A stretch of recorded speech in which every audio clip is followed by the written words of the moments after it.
Hello and welcome to the EcoCast by ActualTech Media. Today's topic, modernizing and securing state, local government, and education IT. Thank you so much for joining us on the EcoCast. This is going to be a fun and educational event. Before we get started, you should know you're in for a treat today. We've got some really cool experts, really great content.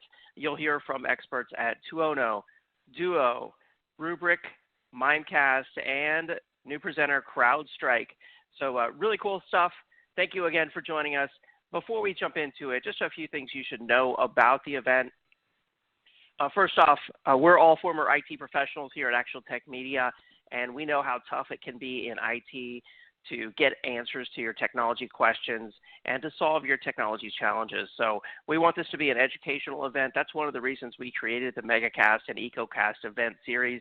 You don't have to go downtown to the conference center or travel across the country, which we're not doing right now.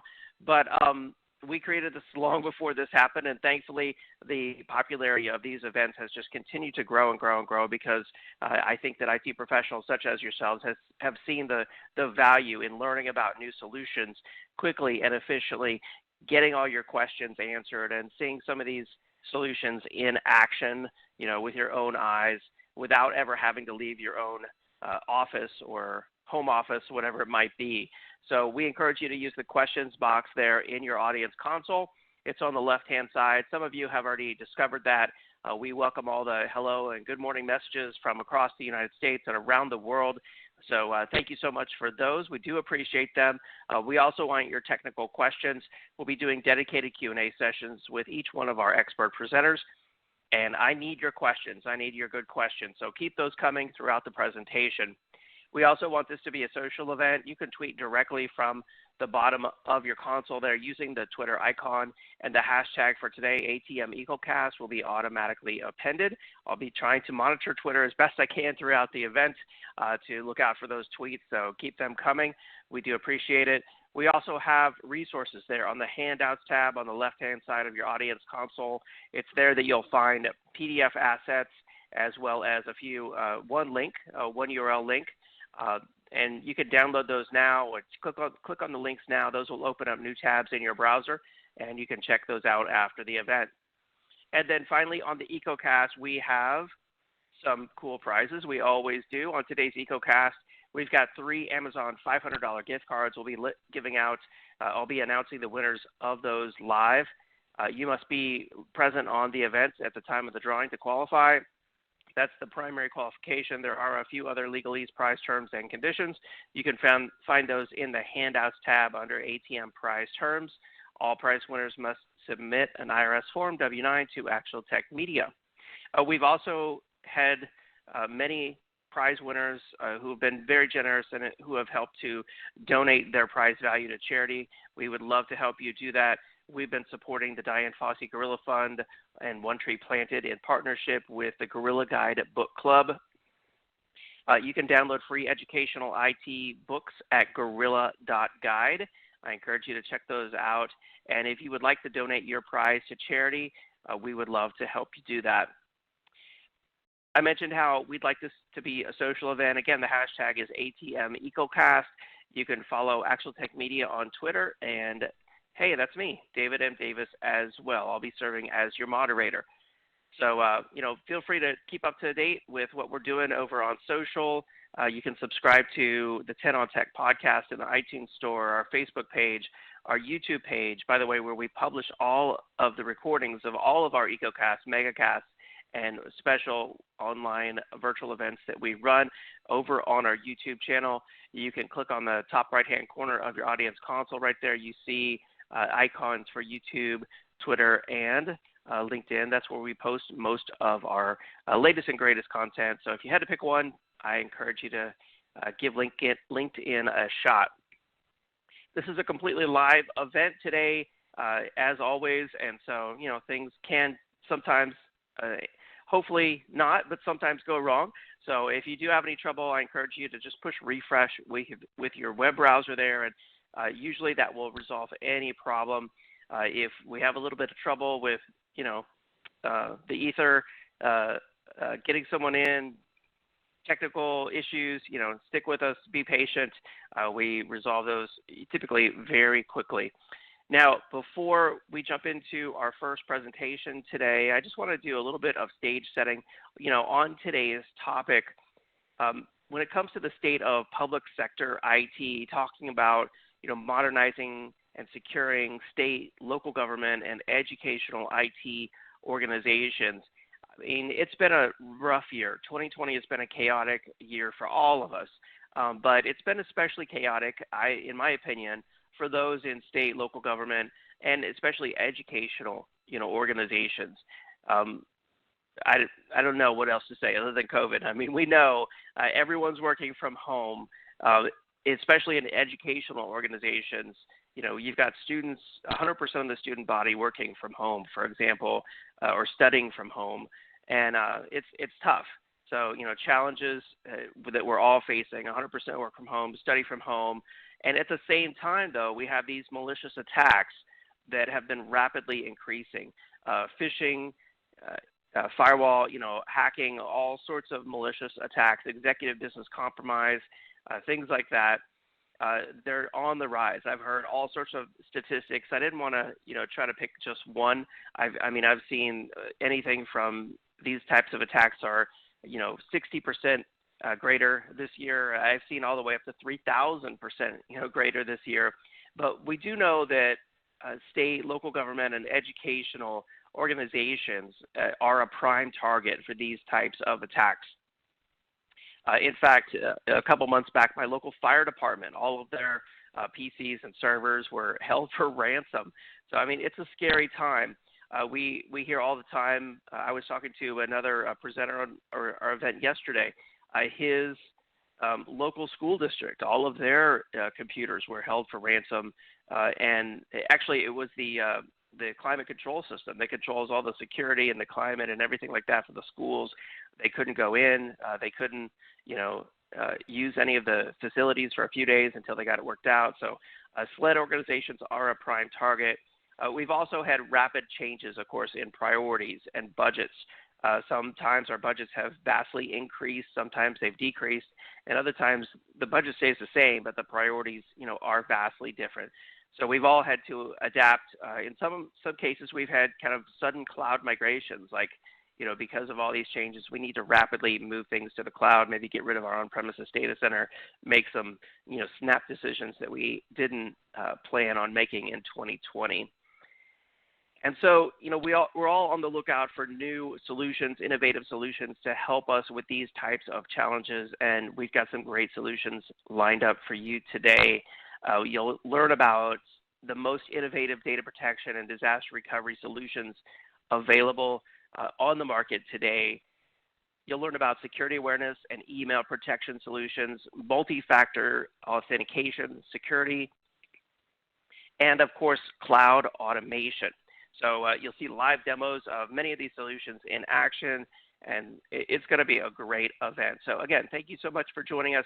Before I introduce you to our first presenter, I want to ask you out there, what are your technology challenges that you're facing at your IT organization in 2020 and, for the short term beyond?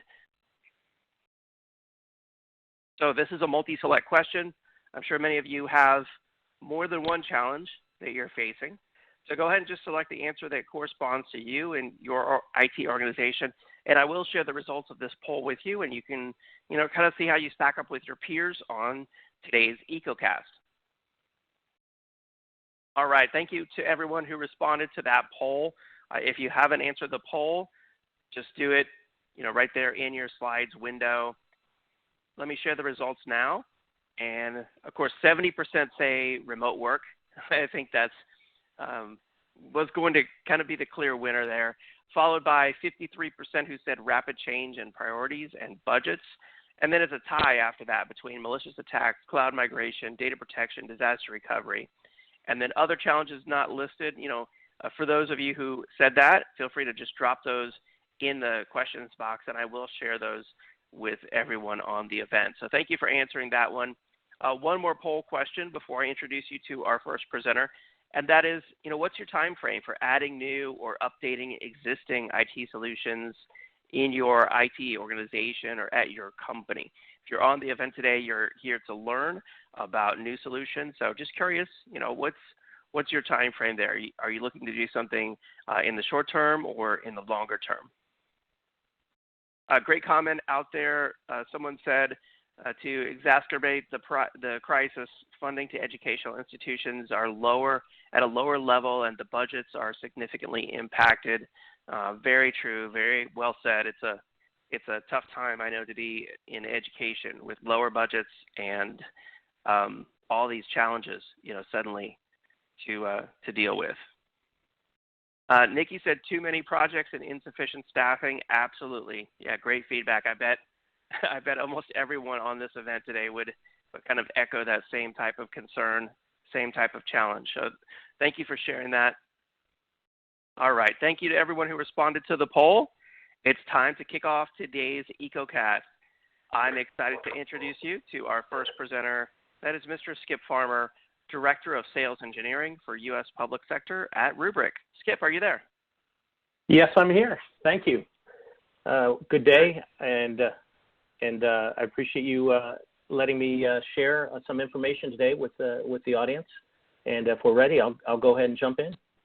Absolutely. Take it away. All right. Thank you so much. So in the context of data protection, we want to discuss modernizing and securing state and local government education IT infrastructure. So when we discuss the data imperatives around data protection, disaster recovery, planning, I'm hearing from agencies that there are really three major imperatives for their data as they go through this digital transformation that we often and so often are hearing about. The first thing is that I'm hearing that agencies want to modernize and automate data management so that they can better adapt to change in the requirements as they're coming.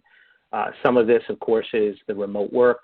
How do you modernize for lights out access, remote management, and automating a lot of those processes that in some cases may have been taken for granted before. If you had staffing, and now areas where you don't have staffing, how can we modernize and maximize our efficiencies? And I think this is where today technology has become even more important, right? That modernizing that technology, and we'll talk a little bit about the efficiencies and why that's so critical now, kind of more than ever. The second is that a lot of agencies are at different places on their cloud journeys. Some have, are dipping their toe in. Many of you already have solutions, and some have SaaS solutions that they're integrating as part of that journey. And in many cases now, organizations are also looking at how do I do that with multi-cloud? How do I do that in a way that I begin and can protect my data and can manage my data? And even if I'm initially only doing a little bit with plans to grow, how can I ensure that I can scale that out and that my plan in place today will be able to manage at scale? And the third is that you want to get more from the data sets. You want to make sure that you're meeting compliance and regulations as more and more of those regulations are coming in for state agencies and organizations. And of course, you want to make sure that you're secure from ransomware. So, when we talk about legacy, in some cases, let's look at this in the context of solutions that have gone into place. And it's not so much that at the time the complexity was the challenge, it's that over time it's become more complex, right? We hadn't necessarily modernized. Maybe it wasn't a priority at the time because it was working well, but now it's not really a fit for going forward and moving. It's slow to adopt, it's slow to change, and it can be expensive. Right. I like to share, the analogy is, I'm a big Jeep fan. I have my Jeep. I love my car. It's older. It was great at the time, but over time now I'm having to put more money into it. It requires a lot more maintenance. It doesn't do some of the things that I need it to do. It doesn't have any of the automated tools where I get notifications that my oil needs to be changed or that there's a problem. So at the time it did well, but over time now, it's a challenge. And then compared to some of the modernized components that are available, it starts to look at, well, this is really a chance to make that transformation. So when we look at that and say, okay, now I have this information, I hear, okay, we're all in these different places on our journey. What can I do around that? I like to look at this as a framework and creating that next generation framework. So taking those 3 areas that I talked about, as you can see here, in mitigating the data risk, modernizing, and then extending to the cloud, how can we do that and start to create a framework of which we can build out? So a lot of times when we look at the modernization, I want to start kind of in the modernization and automate there. There are oftentimes SLA automation that can be put in place that sometimes isn't. So we can create a lot of efficiencies there, and that is our service level objectives, our service level plans. Is there something in place that says, what's my agreement about when I need to get a task done or when I need to get a report, and how can I make that easier? By starting and creating process around an organization to have those SLAs agreed upon and move out, a variety of things can happen that can improve the process, as well as just that communication. Everybody knows they're on the same page. And as far as that data protection ecostructure, everything is being reported back, and your workload owners all the way up to the disaster recovery planners understand where the environment sits. And I don't know that I can, overstate that enough, because in the event that there's an emergency, a ransomware recovery, there's some kind of remediation that needs to be done or some compliance or audit, all of a sudden those processes and those automation components are very critical, because it allows you to create a closed loop process as you go. And then when the emergency happens, you can actually respond quickly, as opposed to having to do a lot of focus and look on what the challenge and the problem is. You're already ready to move into that rapid recovery area, which says, I need to do something now quickly, and it's an emergency. How quickly can I make my recovery accessible and get everything back online? Now, as in a way to extend that, because we want this to be part of the broader ecosystem, that you would tie into your API first and have this strategy that says, well, some things are going to be non-standard. And what I mean by that is your organization may have different areas that you want to tie into for reporting logging events. You may have a different portal where your agency and organization, different teams come through the portal for different types of resources, right? When you go to customize that portal, you want your framework to be able to fit into that portal and to other things in that portal and to other things in your environment, as opposed to the other way around. You don't want it to be isolated. So when you look at that as an API strategy, that enables you to build with existing components that are already there, pre-done components to tie in. And we'll talk about a few of those. But you may also have some components that are very unique to your agency or organization that you want to tie into, and you want to make sure that that's possible. And of course, you want to make sure that this is all done in a secure way, so that you can both protect the data, get it back if something happens, and make sure that you can count on that. Now, when you extend that into the cloud, you need to make sure that it fits your model today and also where you might be looking, right? Because as we understand, many areas and organizations are looking at, again, multiple clouds and multiple resources within those clouds. And as part of that framework, what are we protecting? That's the key, right? The workload. You want this automation, this automized and modernized approach that extends into the cloud to manage the workload that you're using and the workload that you're looking at that's potentially on-prem today and potentially going into the cloud, right? Because that's really, the data is where it's at, right? That's all the stuff that everybody needs, that they're accessing on a daily basis. You want to make sure that that fits into this framework. And then as part of that, the data risk mitigation becomes kind of that closed loop process. Do I get my reports? Yes, everything's working great. Do I have an anomaly? Let's manage by exception. And that's one of my I think favorite focuses, is because I want to manage by exception, which is what one problem do I have that's maybe occurring on an occasional basis, as opposed to having to look at everything, my whole solution, and say, okay, let me review all these line items or all these components. Why can't I just have a really nice UI to go in and find a spot that says, here's where your problem is, take a look at that and see if we need to address something. That way the team can spend their time on the other things they need to do, and the proper day-to-day operations of running can be measured, and everybody can look at the same page and say, hey, this is great. It's all running as it should be, and only as those little problems pop up, you can address those, and those become the focus as opposed to trying to figure out where your focus needs to be. So now we'll start talking about, kind of some of the immediate benefits and where this would fit in. So when we look at initially the automating, there's a lot of components, a lot of servers, a lot of infrastructure, and a lot of, as we mentioned, some of the legacy components that may exist today.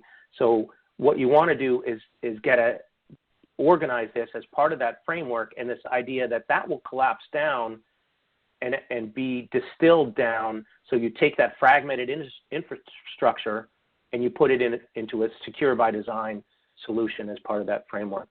Now, the benefits of this are going to be to accelerate recovery, deliver different RPOs and RTOs by teams as needed, and manage to those SLAs where you can put a policy in place and apply it to all the workloads that you have, and then have the ability to do recoveries and the protection and accelerating that, and also accelerate that at scale. I will add that the agencies I've worked with today, when we're talking about attacks that have occurred and ransomware attacks that have occurred and problems that have occurred, generally the scale now is much larger.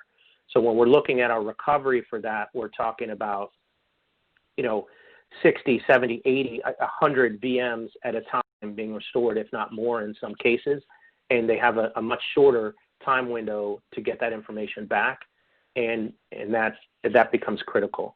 I think before, some of the recovery used to be a lot more around individual components, individual files, maybe file sets, one application or two, but I'm seeing that really accelerate. So the problems, when they happen in an environment, are much larger and need a larger and more automated way to do that recovery and manage that at scale.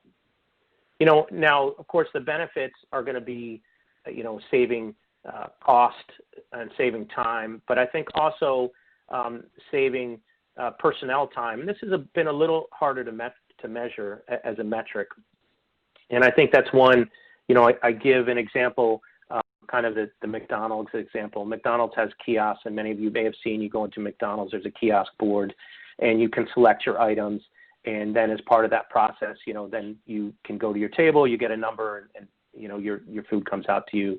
Now, in that process, as an example, they've taken a system and have then at scale created a simplified system that has an even simplified user interface that can save time. And because part of that is just the amount of time it takes for people to process at the counters and run through the ordering system. And they said, well, if we can make that more efficient, and we have these order of efficiencies across the board because we have a simplified infrastructure, can we gain even more efficiencies out of that? And I think that's where, when you look at the TCO here, it's also on the simplification of the process and the system. Because again, historically, I've seen a lot of organizations where the staff that's required for doing the data protection, doing the data management component, they have less and less time to spend on some of the daily tasks that really, before it wasn't, I think, as critical because I guess the time to value ratio for them wasn't quite the same.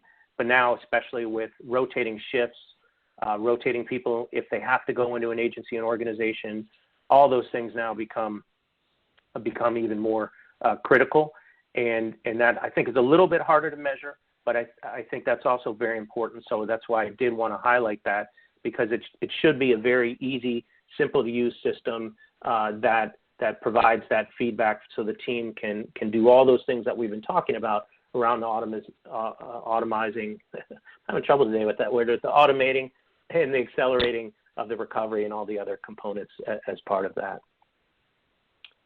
So I've been talking about that API methodology and how it might integrate into, your environment. So I just wanted to give a couple of examples. Now, some of that is, and you may see something that you use here already in your organization around monitoring or service catalogs or some of the other tools. And these automation tools are how do I build out and deploy, some of the work, the data protection component as part of my build process, as part of my infrastructure. How do I create on-demand service requests, especially for agencies that may have a service offering to their broader sub-agencies? How do you have your service catalog and tie in with that as part of your framework? And then, of course, monitoring. We can't measure and get in if we don't see or have a metric, right? We can't see how well we're doing. We can't see the status. We can't validate what's going on. And that's why these pieces are important. Now, these are just a few examples. You may have additional ones. I just wanted to kind of show the art of the possible here about where these tie into. Now, as we extend into the cloud, there are a couple different places, and you may see yourselves and your organization at different parts on this journey. So the first part may be, how do I just use tiering and archiving in single policy type, as part of my SLAs to take some data we have today and move that into cloud tiering and cloud structure to save, in a couple ways. One, it gives you that offsite DR immediately, right? Because right now you're getting the data out to another location. And there are a lot of advantages for the recovery capability there as well. And it allows you to create a tiering process to save some costs, especially some organizations that may have long-term requirements for different data sets. Now, the next way may be, okay, we've done a portion of that. We have some of our data in the cloud. How do we then begin to migrate? Are there applications that we can start moving as part of this process? Now, this process might be taking some of the on-prem components and doing this as a lift and shift, but then orchestrating that to be able to do those conversions and move some of the on-site capabilities into the cloud. And then the third would be that cloud data protection, right?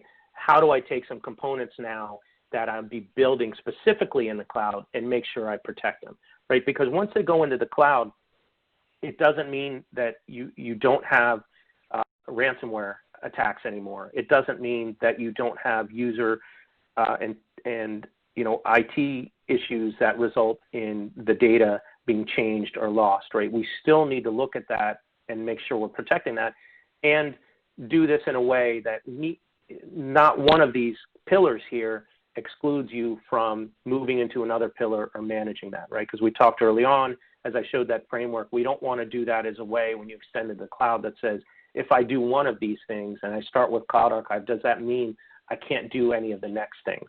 And that's very critical in this framework as something to look at to be able to extend into and make sure that it allows you to go into all those next steps.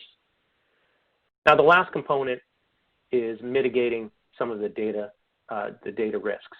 So when you are ensuring that cyber resiliency, we've heard, probably hear some of the terms. Immutability is one that comes up quite often, and that's to make sure that your backup can't be compromised and your data protection source can't be compromised.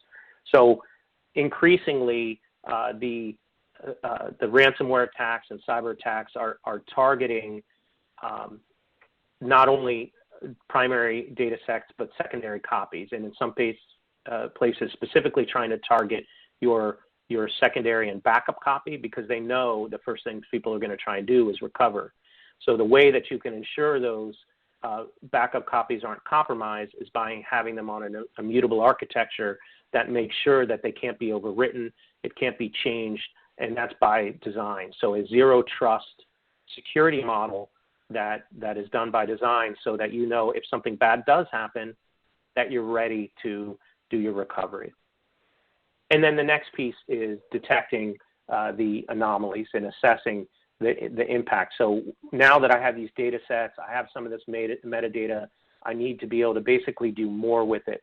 And this extends in a couple different ways in cyber resiliency. The first is, if I need to then do a recovery, I want to make sure it's fast. It's got to be easy. And that could be obviously for the day-to-day operational pieces. But again, as I mentioned, the big recovery could be 40 machines, VMs, virtual machines, applications, could be 100, right? How do we do that at scale and begin those recoveries? But also, how do I make sure that I'm not reintroducing something back into the environment that could create a problem that might have been there in the first place? So again, that's another important aspect to the data, to the ensuring that you have your data available to recover. Obviously, right, remember the data is that important piece. Regardless of where it's moved to, how many times you've copied it, what location it's going to be in, you want to make sure you have a way to get it back and a way that doesn't compromise it. So this is a challenge, the data governance imperative, right? You don't always know what's inside the data, the files. There's ways to kind of, traditionally track some of the information, and people are aware of GDPR, and some of these concepts around governance. And now in our state to state, we're seeing an increase in governance that's being applied at the state levels to different data sets. And so that's the ability to know what's inside the data. If something's there that shouldn't be, how do you remove it? How do you find something that's there that shouldn't be there? And how do you then classify and take that data and say, well, I need to be able to show that this data has business value, this data doesn't have business value, and I shouldn't keep this data. So again, that varies state to state. It's an ongoing process and change that we see that's obviously going to evolve over time.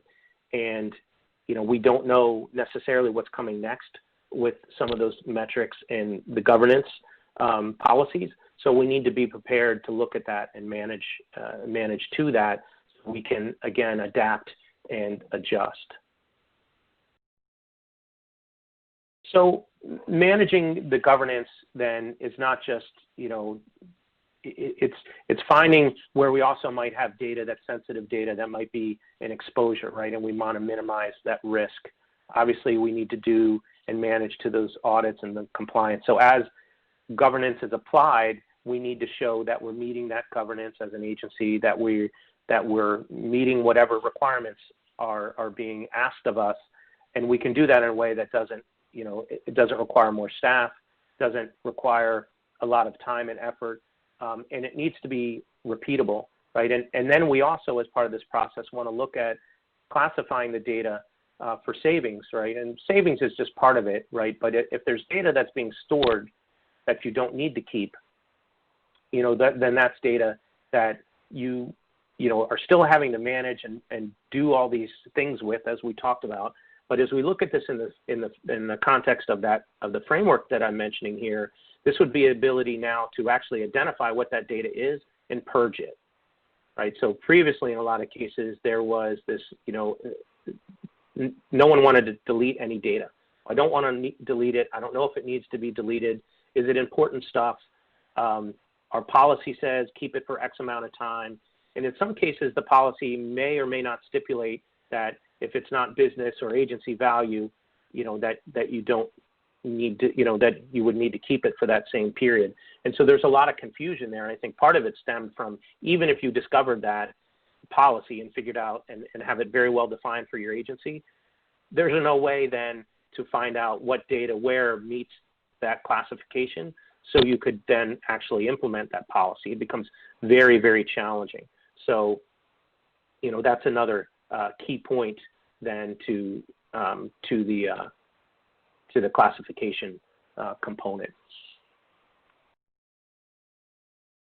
So, wanted to start summarizing here and then take some questions. The first part, we talked about the modernize and automate. So I hope you then seeing as part of this framework that within this context, you need to be able to adapt and change faster. Now, some of that is through the API components. Some of that is also really extending the value of that data set. So that's ability to apply your governance to it, ability to inspect the data, and all do this in a way that's easy to reference, easy to see, easy to report on, right? So if you're in a NOC, if you're in an operations center, you're going to want to have a team that may have a console up. I see this a lot where, it's the console of the stoplight console. That's red, green, yellow. Green, good. Yellow, we need to take a look at it. Red, generally bad. And if your board's lighting up with a lot of red, there's some problems, right? And you need to address those. So the operations center wants to be able to see that, wants to be able to monitor that, again, be able to then monitor by exception. So unless they see a problem pop in, there isn't necessarily something they need to do about that at the time. So the multi and hybrid cloud approach that goes to what we talked about, being able to begin your migration. Many of your organizations may be at different, places on your journey, but doing this in a way that you can scale up for all the reasons we talked about. Scale up for disaster recovery planning, scale up for just the amount of workloads you might have, because as you scale up for one, then you scale up for the other, right? So the more data you have, the more workload, the more infrastructure components that are being migrated and managed and moved, the more that you also have to prepare for, and the more you still want to be able to modernize and automate, because you may even have to adapt and change faster as you go into this cloud environment. And really, inspect and protect, this closed loop process of how do I ensure that everything's going well, right? And how do I keep on that and have that as a continuing process. So we don't want it to be, day one of the project, day one of your, modernization, you install, you get everything configured, and then you start running it, and then you say, well, I either check it at longer intervals than you'd like, or there really isn't this re-inspection of, and in some cases, it's just there hasn't been traditionally an easy way to do that.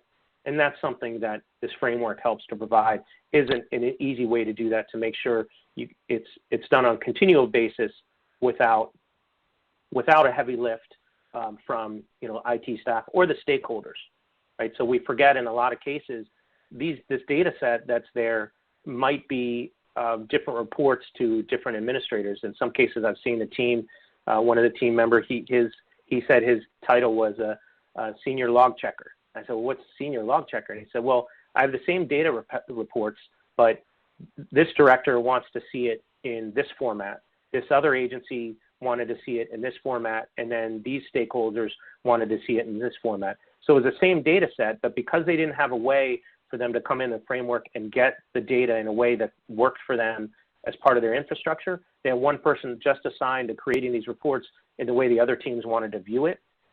That's not as effective. He was taking a lot of time to do that and away from the other things that he needed to be doing in that case.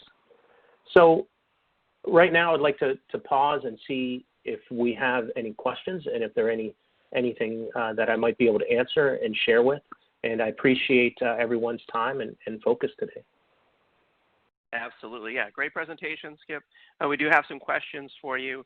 While we do that, I'm just going to bring up this poll that says, what additional information would you like about the Rubrik solution? And I encourage everyone to respond to that. We do appreciate that.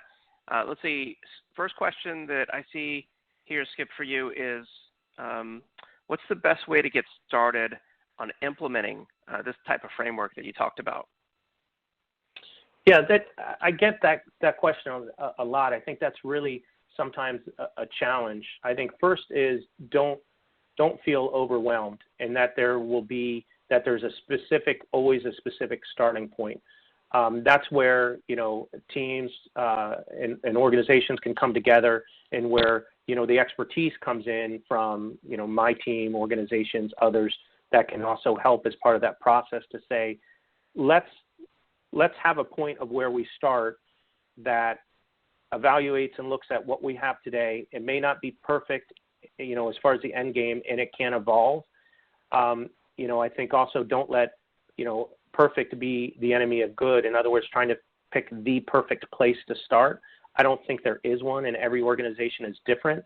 So finding a spot that says, this is where we're going to start, the teams, and sharing that information to know this is where we're starting, that is a good point, and starting to document that no matter where that point is for that assessment, because then you will begin and build out from there. Don't wait. I think these are things that we need to do as soon as possible in organizations that are looking to evaluate it. Great advice. Great advice. Let's see. Another question: can our agency phase in API integration with other tools as we go? Yes. So the concept, you may start and may not use any API integration. It's this idea, though, as you want to modernize and customize based on what your environment is today, and get those, expand to get the order of efficiencies based on other tools you might use. You can very easily integrate to start with not using any, and then add them as you go. And I think that's a great process to go through, and then it'll show and allow you to make it, get those orders of magnitude efficiencies of that solution for your organization or agency. Got it. Okay. And then another question, they said, our team is still evaluating cloud options. Is there anything we can do now to start our use of cloud? Yes, I think starting and saying, especially if you're looking at cloud today, it means you have a lot of organizational components on-prem. So I'd figure, what of those data sets have a longer-term retention policy, maybe also have a disaster recovery requirement, SLA requirement that may require the use of off-site locations, and start looking at what your policies are today, and then start taking some of those data sets that meet some of the longer-term retention that may be costing you more on-prem and maybe aren't at a secondary location, and start just putting those into the cloud just through an archival process or a tiering process, and start using that as just a storage space for you, right? So connect there, use that as your storage space, and it'll still allow you, as I mentioned before, to extend into the next steps of your journey, which would, ultimately go all the way to the orchestrated move components, and then protection inside of the cloud.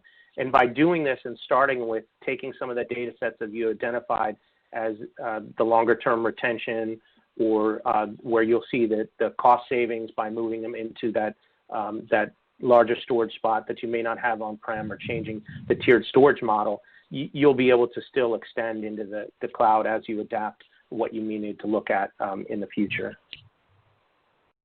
Awesome. Well, let's see, it looks like I'm afraid we're out of time in our live Q&A session, Skip, but a really cool presentation. I love the slide design, by the way. Very cool. So thank you so much for being on the event today. Thank you. I appreciate it. And thanks, everyone, for your attention. And if there's anything I can do, always let me know. Thank you. Excellent. For more information on Rubrik, check out the handout that's available there and in your audience console in the Handouts tab on how to quickly and efficiently recover from a ransomware attack with Rubrik Data Management. And, of course, visit Rubrik.com. All right. And with that, it's time for our next presentation here on today's EcoCast event.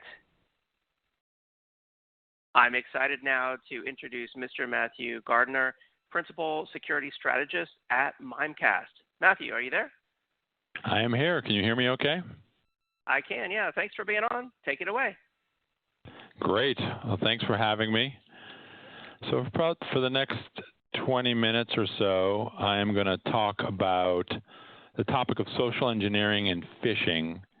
And these are effectively attacks against your people. And I'll provide at the end some ideas and some strategies you can do to try to mitigate these sorts of attacks. Now, just to start with, I don't want to assume everyone, you probably know what phishing is and you probably have an idea of what social engineering is, but for my purposes, I have very simple definitions.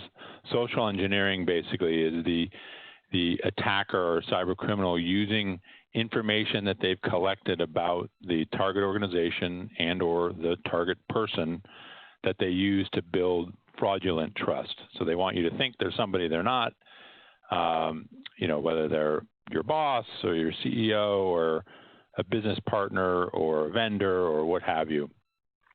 And then they use that information to engage, your user community.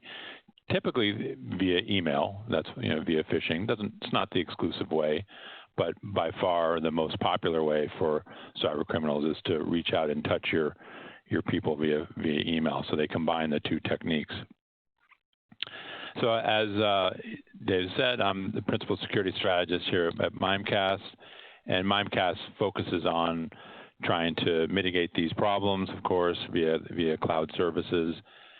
My specific focus is on advising organizations on the issues of email-borne threats in particular, but also, security strategies more generally. So, and where, of course, where Mimecast fits and where other types of security controls and techniques can fit to help mitigate the challenges that we all face.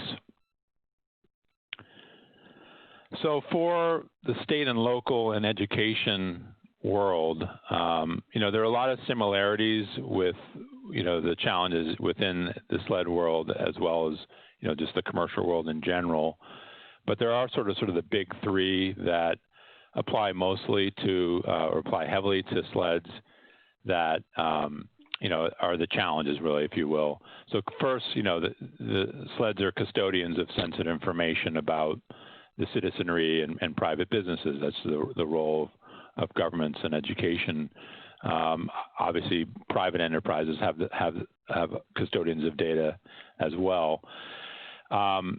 Private and SLEDs also face the sophisticated attacks, increasingly going after this data. But third, that's somewhat unique, at least to many SLEDs and to some private enterprises, is this whole situation we're in right now where, tax revenues are down, are being impacted. It's starting to have an impact on the security programs, because less money to address the problem means the problem in many ways is harder to address. So those are sort of the big three that we see, pretty much every SLED organization is wrestling with. And if you compare basically the security budget of a state and local or government entity, in general, on average, it's substantially less than the security budget for your average commercial enterprise.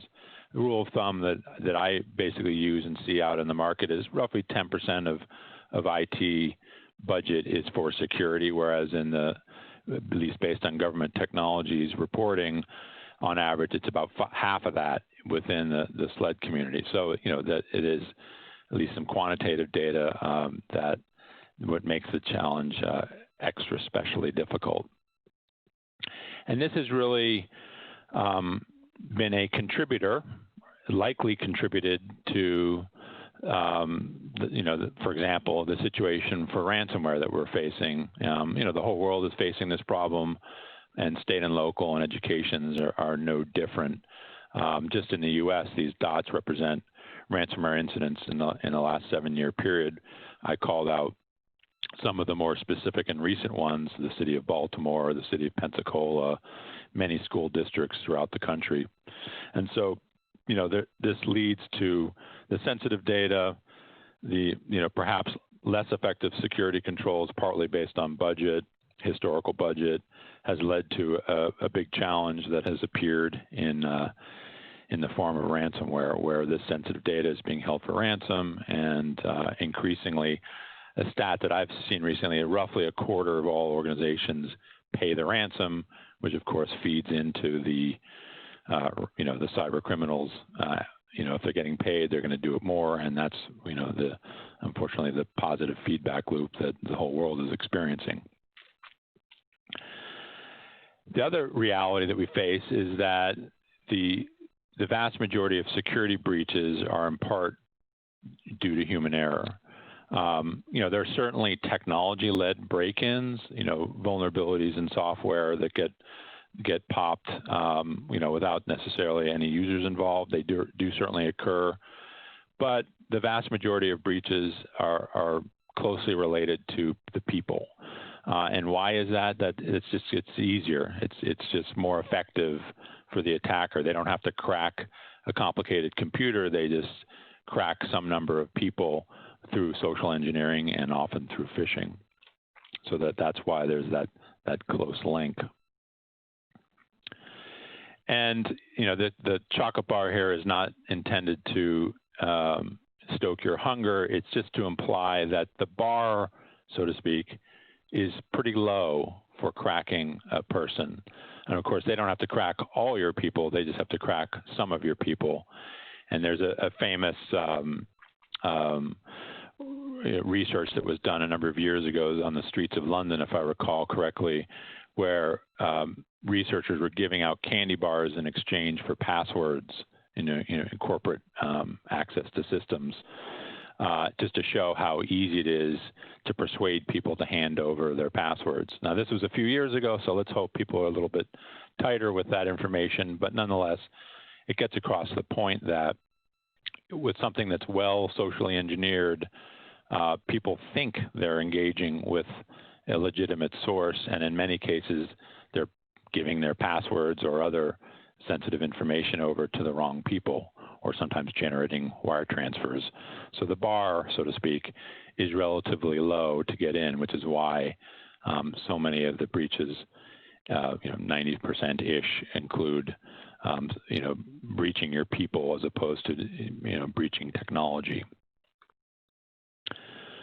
So what is this? What does this appear as? Well, I mean, phishing and social engineering has essentially an infinite variety of examples, but a very typical one is knowing full well that many organizations have moved their services to the cloud, like Office 365.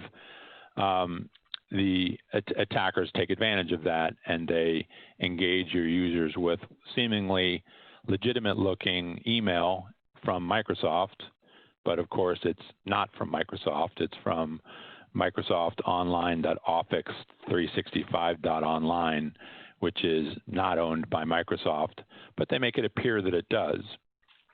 So this is something that's challenging for a user to perhaps discern the difference. Perhaps they're getting similar-looking emails legitimately from Microsoft, and the attacker will try to slip this through.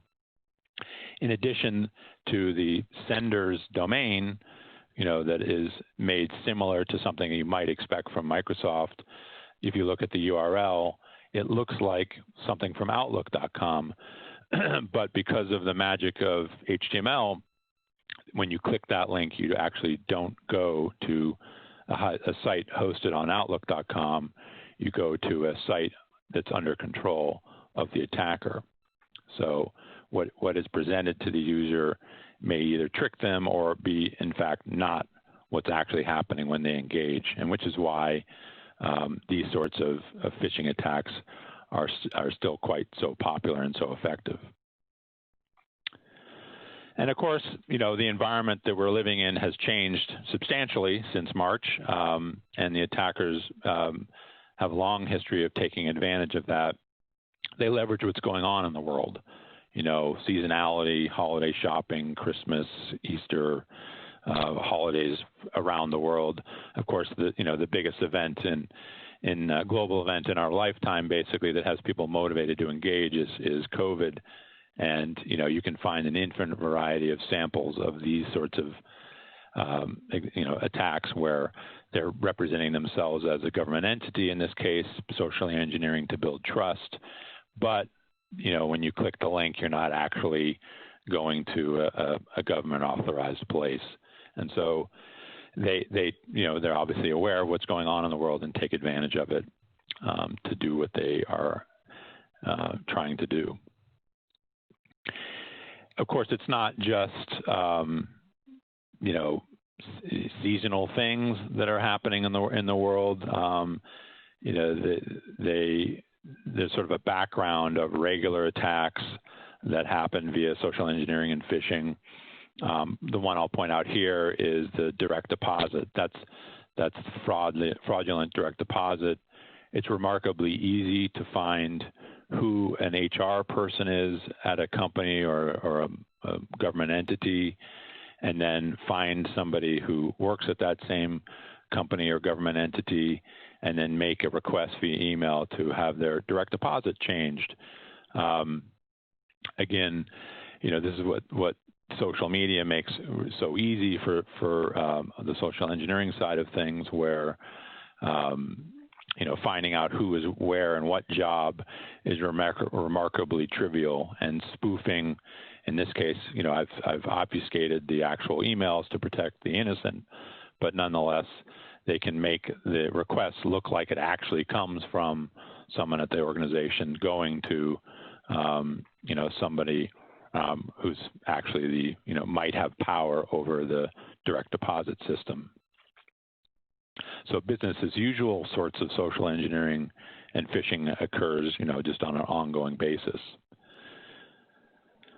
So if you think about, back to the changing environment that the pandemic has driven, one clear data point is that if you look at the PC shipments year over year in the most recent quarter, it's gone up dramatically, almost 15%. And the reason that I think is quite obvious is that there's been an explosion of the work from home orders, and with that came a dramatic increase in the distribution of laptops to those people who had normally perhaps only worked in the office. And so that's a indicator of a changed environment, and attackers love the changed environment because it creates disruption and creates gaps in security programs and security practices that they can exploit. So now that, this is the new reality where the vast majority of white-collar workers anyway are still and have been, for 9 months and probably will for many months down the road, will be working from somewhere else and engaged via, Zoom or WebEx. This creates an environment. And so we actually wanted to explore the sort of new vulnerabilities that this has created, and perhaps you can probably speculate about what some of them are, but we decided to do a formalized study of this new environment. So, we focused the report on, and the survey around it, on company-issued computers and what employees are really doing with them. So we surveyed this globally, and we found actually quite consistent results. I'm not going to have time to go into much of it, but I link to the actual report, which you can freely get. But there are a couple interesting takeaways that relate to the social engineering and phishing phenomenon that we're trying to defend against better. One is that the reported use of personal usage of the newly corporate issued devices in many cases has dramatically gone up. And so if we thought that personal and work life was blurred before COVID, the blurring has exploded basically, where people logically in some senses are shifting back and forth between personal life and their business day, but using a company-issued device. And so that raises questions of security readiness. Is this appropriate, first of all? Is it allowable? And if it is allowable, is it securable? If they're using email or going to unsanctioned websites at the same time as going to business-oriented sites or operational sites that are approved, that ambiguity creates a potential vulnerability. And so you can find out more about the different types of sites they're going to. And one interesting stat is how much personal use software is being downloaded to the machine, which is, of course, a potential vulnerability because, of course, some of that personal use software could be malicious. The other things we did ask them in this part of the survey was, are they aware of the risk? So we asked them, are they aware of that suspicious emails could infect their devices? And they were aware. They were highly aware of that. In some geos, actually, there was 100% awareness. But the downside is, and this is something that you can get into more detail in the report, but is that they, with quite high portions, still engaged in suspicious emails. So they are aware that there's risk with suspicious emails, but they reported in the survey that they still engaged at a pretty high portion, almost half of people reported that they engage with suspicious emails. We don't know why exactly. Maybe they think they're security researchers and they want to try to figure it out. Or maybe they didn't realize they were suspicious until they engaged, or what have you. But nonetheless, this the lack of caution, if you will, is not matched by the lack of is not consistent with their level of awareness, which is certainly an area of concern. So I've gone through sort of painted I understand the typical kind of grim picture of security in general and phishing and social engineering, just showing you, how difficult it is to defend against it. But there is some good news. I'm going to give two pieces of good news before I go into a few minutes of advice on, how to address social engineering and phishing a little bit more broadly.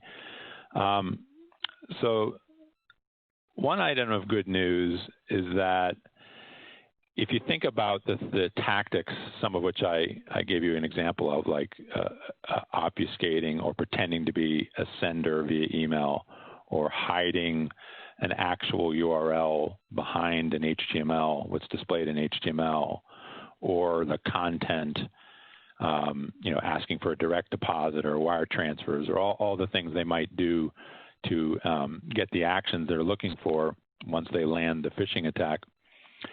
There is a nice positive, in the sense of good feedback, that makes this problem solvable. So the more they do, the attacker does, to fake and obfuscate who they really are via the technology on their side, actually the easier it is for the defenders, the technology on the receiving side of those malicious mails, to detect and then block it.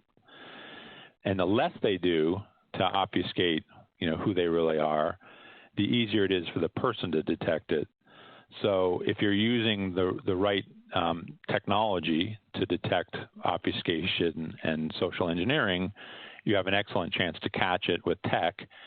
And if you have the right training and awareness and caution and mitigating security, process controls, you can actually catch that way. So there's a nice balance potentially. There's a nice opportunity to address some of the bad news I talked about earlier, with the reality of the tech and the potential for getting your users more aware and more engaged to defend your organization.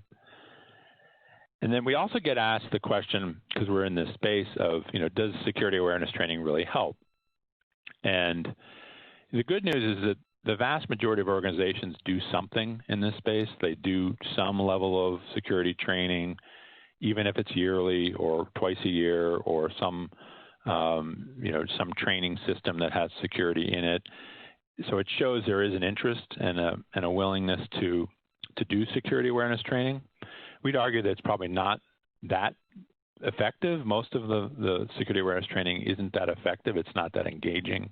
It's not that interesting, but it does show organizations heading down the right path. So what we did is to answer this question from data that we have at our fingertips, is we looked at our user community, and we have something like 40,000 organizations and tens of millions of actual end users using our security, some of them using our technology to block phishing attacks, and some of those are using our security awareness training. And so we could look at the engagement with malicious emails and how it differed between those two groups. And what we found is that those using security awareness training were dramatically less likely to engage in malicious mails, specifically via clicking of URLs. And so that gives a sign that, with effective security awareness training, you can move the needle. You can reduce your vulnerabilities to social engineering and phishing attacks. So it is a worthwhile investment in combination with technical and other controls. So I'm going to close out the prepared part of my session to talk a little bit about that balance. And it is all about the balance. You can't overload your users with security terminology and actions. Like Chris here, he has no idea what a VPN is, and he's too afraid to ask. So you want to use your people as a resource, but not overuse them and expect them to really understand the details of different attacks and security controls and using them. You want to find a balanced approach between the two. And that's basically, where my advice comes. This is actually in the report as well. So if we want to dig into, this advice in a little bit more depth, but a good security program has many aspects to it. It's about planning. It's about hardening your environment to make it less vulnerable. I'll hold off on cloudifying a minute and talk about training your users, particularly now that they're in the work from home mode, so their world has changed, so you need to address the changing environment that they're living through. You need to test your people and your systems to make sure that it's performing as you expect and as you need, and then continually report on it and have a way for your users to report things that they find. Perhaps in the example I gave earlier, where people know that suspicious emails are risky, if they had a way of reporting them that was easy, they would do so, and they could be a kind of part of your early warning system of your security program. And the final comment I'll make before opening up to questions is about cloudifying. So one of the challenges I talked about right up at the front, particularly with state and local and education, is a resource issue. And the world is shifting to cloud-based IT systems, as we've been hearing, for a lot of reasons. One of them is economics, and that it's much more efficient for the vast majority of companies and organizations and government entities to shift as much as they can to the cloud to save money and that apply that money elsewhere. Same applies to cloud services, security services. In the security domain, cloudification is a dramatic different change to the economic environment, as well as scalability, availability, and other things that are so common in the cloud in general. It applies to security controls as well. So one of the ways to close the gap between the 5% and the 10% that I talked about earlier is to get more efficient and get more bang out of the buck you spend for security controls. And one of the dominant ways to do that, whether it be for identity or email or web security or many other areas of security controls, is to cloudify them. So with that, I'm going to hand back to the moderator and see if there's any questions that have come in. Absolutely. Yeah, great presentation. Really mind-blowing stuff you talked about there. We do have some questions for you from the audience. And so while we do that, I'll just bring up this poll. The poll on the screen, there we go, is what additional information would you like about the Mimecast solution? And we'll just leave that up while we take some questions from the audience. So let's see, Matthew, first question is, with the growth in ransomware, what areas of cybercrime are not as widely reported? What have you seen out there? Anything more than just ransomware? Yeah, I think probably, like, I'm kind of tired of ransomware too, although I know it's out there in spades. I get one area that I see emerging that's concerning is what we refer to as brand exploitation, which is part of the social engineering that I talked about. Is the attacker wants the receiver to think they're somebody they're not, or some organization they're not. And so government entities, agencies, obviously commercial enterprises have web-based presences. And so what attackers are increasingly doing is taking that presence, that brand, via email and via the web, and setting up the infrastructure as if they are that entity, and then using it in attacks. And so that's an area where, it's not an attack hitting your organization, so it's not usually the first thing people think about, but it's an attack leveraging your brand And that is an area that I see emerging. It's not just Microsoft and eBay and PayPal and all the big internet brands that are experiencing that. That has been true, but it's the bank, the law firm, the government agency that has a brand and is trusted, and that trust is being leveraged by cyber criminals in attacks that hit their customers, their partners, their citizens. Very interesting. Very interesting. Let's see. Good info. Let's keep moving here. Next question. They're asking, how important are phishing simulations in an overall security awareness training program? What's your take, Matthew? Yeah, so I mean, a simulation is, when you're sending the admins and the security folks are sending phishing attacks that obviously are not real attacks to see if people engage with them, to see if the training and awareness has moved the needle. It's an important part. It's not the only part.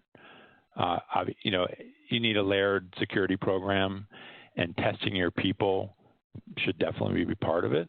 And so, it's definitely if you want to know how vulnerable your people are, one way to do it is via testing. And we definitely see people move the needle there. Some simulations in the early days are like 30 or 40% of people engage. And then after a while of training and helping spread the message, it goes down to 5 or 10%, which is a pretty dramatic improvement. So it's an important part, but only a part. Okay, great point. And I know you talked about the reduced budgets for SLED organizations out there when it comes to security. So given that roughly 5% budget reality out there when it comes to security, do you have any advice for SLED security teams to improve this, but do it in an affordable way?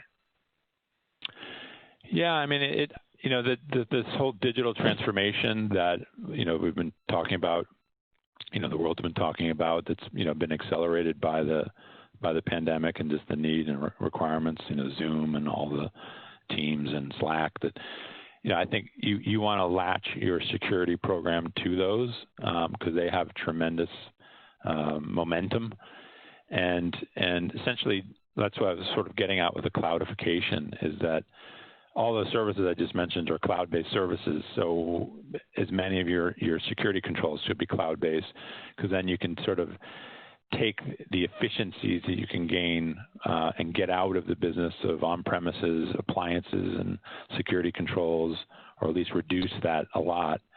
And you can get a lot more yield on the cloud in general, get a lot more usability, and stay current with the digital transformation. So, I'd say hitch your security wagon to your digital transformation wagon. Okay, great advice. All right. Well, I'm afraid that's all the time we have in our live Q&A session here, but a really great presentation. Thank you so much for being on the event today, Matthew. Oh, thanks for having me. For more information on Mimecast, of course, check out the poll question that's there. We appreciate your response to that. And also check out the handout that's available for download there in your audience console. It is the company-wide computers. What are employees really doing with them? It's the study that Matthew talked about in his presentation. It's really well done. All sorts of statistics, stats in here that can help you in your IT organization and in your security team. So make sure that you download that study and check it out after the event. And now I'm excited to introduce you to our next presenter on today's EcoCast. Welcome Conan Taylor, Public Sector Systems Engineering Manager at CrowdStrike. Conan, thanks for being on. Hey, David, thank you. Can you hear me okay? Absolutely, yeah. Take it away. All right, fantastic. Well, thank you very much. I appreciate the great introduction here. Of course, appreciate everybody in attendance today. I want to wish you a good afternoon or good morning or maybe even good night, right, or evening, where you might be calling in from all around the globe in this virtual environment that we find ourselves in. For today, we're going to be talking about really this overview that we're seeing here within the security overview of our state, local, and education organizations that we are partnered with across the North American continent and even, quite frankly, across the globe as we as we work with different organizations globally, we're seeing just such a trend and such a interesting and rich amount of information that's being presented to us. And we thought what we would do today is take some time, about 20 minutes today, to go over around 10 slides or so. So we're not going to hit you with a ton of slides, but just want to really hit you with a ton of good content and what we're seeing across this vertical and what we're seeing across, sort of the state of affairs and what is happening in terms of security with all of these different organizations. And the reason why I wanted to share this slide with you is not to sort of make any type of impression, but just wanted to share with you that, hey, we are looking at organizations, working and partnering with organizations across, especially North America, everything from state governments, local governments, as you can see here, high ed organizations, and some of the biggest K-12 organizations that we have here in North America. So just want to share with you that this is firsthand knowledge, this is firsthand information, and of course what we're sharing with you is firsthand, I would say, intelligence in terms of what we're seeing, what we're gathering, what we're knowing, what we're learning. And then of course, I think the next big steps are, what is happening, how are these adversaries getting into these environments, who is maybe attacking, who is behind these attacks, what is at stake behind these attacks, what are we learning for? I thought Matthew did a great job in describing, what's going on with the custodians of data and the constituents and customers that you all have. And then of course, ultimately what can be done, what can be done here. So we're going to jump in here just right away here with the first slide, talk about some of the key, I would say the key cybersecurity challenges that we're seeing here within the state and local education partners that we work with. And I think it's already been called out. I think Skip kind of called this out in his presentation as well, in some of the things that we're seeing. But really, this is around the attack sophistication that we're noticing from our adversaries. Most of these adversaries are not domestic. These are mostly foreign adversaries, and their levels of sophistication has grown, I would say, exponentially, over the last, say, 2 to 3 years, with being able to now take advantage of nation-state level tradecraft, nation-state level attack capabilities. Matthew did a great job of saying, hey, how are these guys getting in with a lot of times with their phishing and their spear phishing and whale phishing type of attacks. But, even above and beyond that as well, there are other avenues that they're leveraging to try to get in. So, all of these are becoming a larger and larger threat landscape, and their levels of capability has grown from just trying out a few ideas to now being able to use highly sophisticated types of forms and attacks. And even to such in the way of saying, hey, they're even coordinating now as well. So we'll talk a little bit more about this on a couple of slides. But even organizations, adversary organizations, are orchestrating and coordinating their attacks to even make things more complicated, more difficult for you to defend. Moving over into the middle bullet there, you see solution complexity. This was also brought up earlier. We're just seeing that now organizations are trying to look for pointed solutions. Let's just say, for example, someone wants to get for example, a DLP type solution, data loss protection solution. It could be a complex solution. It can be, very intricate, or maybe they want to bring in a user behavior type solution. All of these solutions are now becoming very, very complex, and they're becoming, very specialized. And unfortunately, a lot of times, these other solutions are not orchestrating or communicating amongst themselves. They're not working together. Excuse me. So that's creating a difficult environment for the security analysts, security professionals that we see in our environment. They're having to become a jack of all trades. And even to move to the next bullet point there, you see a shortage of skills. So you're seeing a reduction in budget, which in many cases also, unfortunately, translates into a reduction of available staff members and headcount to be able to help with all of these different challenges that we're seeing. So skills shortage, solution complexity, attack sophistication, this is really creating kind of a perfect storm of an environment for adversaries to take advantage of. Here's what we're also noticing too, and you probably can relate. This is coming into how do we even try to counter these adversaries who are trying to get into our environment and do us harm. And first and foremost, we try to build a team, right? We try to hire anywhere between, let's just say, at a minimum, three full-time staff. And, if you're trying to cover your environment, let's just say 24 hours a day, there isn't any way you can do it really with less, right? I mean, you can't have people working 12+ hour shifts a day. So 3 would be the bare minimum there, but we also know that that's not even very realistic with people needing time off and people needing to take vacations or, calling in sick and whatnot. So reality would say that you would need about a minimum of 6 people or so with skilled, skills and being able to come into the picture, being able to do this type of work. So hiring at least around, 5, 6, even 8 to 10 people would be the minimum requirement there. And then, of course, you have to train them. You have to give them tools. You have to give them the necessary equipment to be able to do what they need to do to protect you. And then that also requires time, time for them to learn your environment, to grow, to understand. It takes a good 3 to 6 months before they're very well brought up to speed and out of the gate being able to protect you. And then that, of course, leads into the next, the last point here about retention. Of course, once we get someone hired, we get someone tooled up and trained, we get someone up and ready to go, we teach them good skills and how to become solid security professionals and analysts and such. Then the next step here, of course, is what happens when they want to leave. A lot of times what we see within the SLED, the state, local, and education industries is the compensation, and of course all of the different types of compensation packages, for example, stock options or, full-time, lots of time off, time to spend with their families, those types of things. They're not as equivocal as we see, say, for example, in some of the enterprise and corporate worlds. So a lot of times you do all your hard work, you get a great team put together, you do a ton of diligence. It takes you several weeks to months to find someone. It takes you several months to even maybe a half a year to train someone, get them up to speed, just to, in about, say 12 to 18 months, you lose them, and then you have to start all over again back at the first bullet point there. And we call that like the talent treadmill, right? So you're constantly on board with that. So this is really one of the biggest challenges we're seeing there in terms of being able to respond to these adversaries.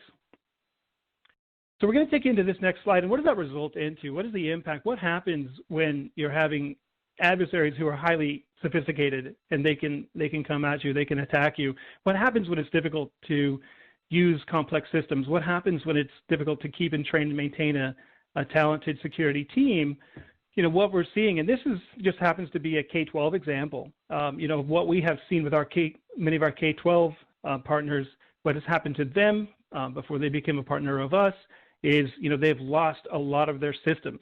But I want you to also know that if you are in the state level governments, if you're in the local level governments, you're in the higher ed government, higher ed verticals as well, to know that every one of you are providing a service. Like I say, I think Matthew did a wonderful job there saying, hey, a lot of your services revolve around data. A lot of it revolves around your customers and keeping, not necessarily maybe financial data protected, but it also, it's around, who's in your community, or your community. And then, of course, even more importantly, providing services to that community, for example, police. And as I heard, David mentioned at the very beginning, his fire department was subject to being attacked. So imagine what that did to the fire department. Imagine what that K-12, as he mentioned, when the HVAC systems were compromised, what that did to the facilities. We've seen customers who have been put under attack, or their video and door access surveillance systems have been shut down. So people can't come and go in between the buildings. And of course, we don't want to dwell on this, but we have also heard here in the recent, I think it was 3 weeks ago, there was a large major healthcare provider who was even put into a code black situation, meaning that they could not even administer health and healthcare services to their customers due to technology being completely brought down.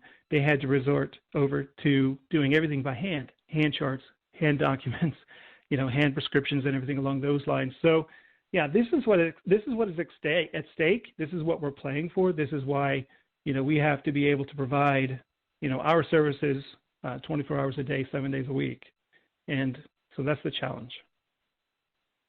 Just kind of switching gears here, again, why is this happening? How does this happen? We did talk about some of the other, I would say, the other situations that lead up to being to being a compromise or trying to keep up with the adversaries that were out there. But I would say this is one more sort of layer here on top of everything we've already talked about. Agents that are leading to bloat, signature type, legacy attacks. I thought it was great how Skip mentioned, his Jeep with not being able to keep up.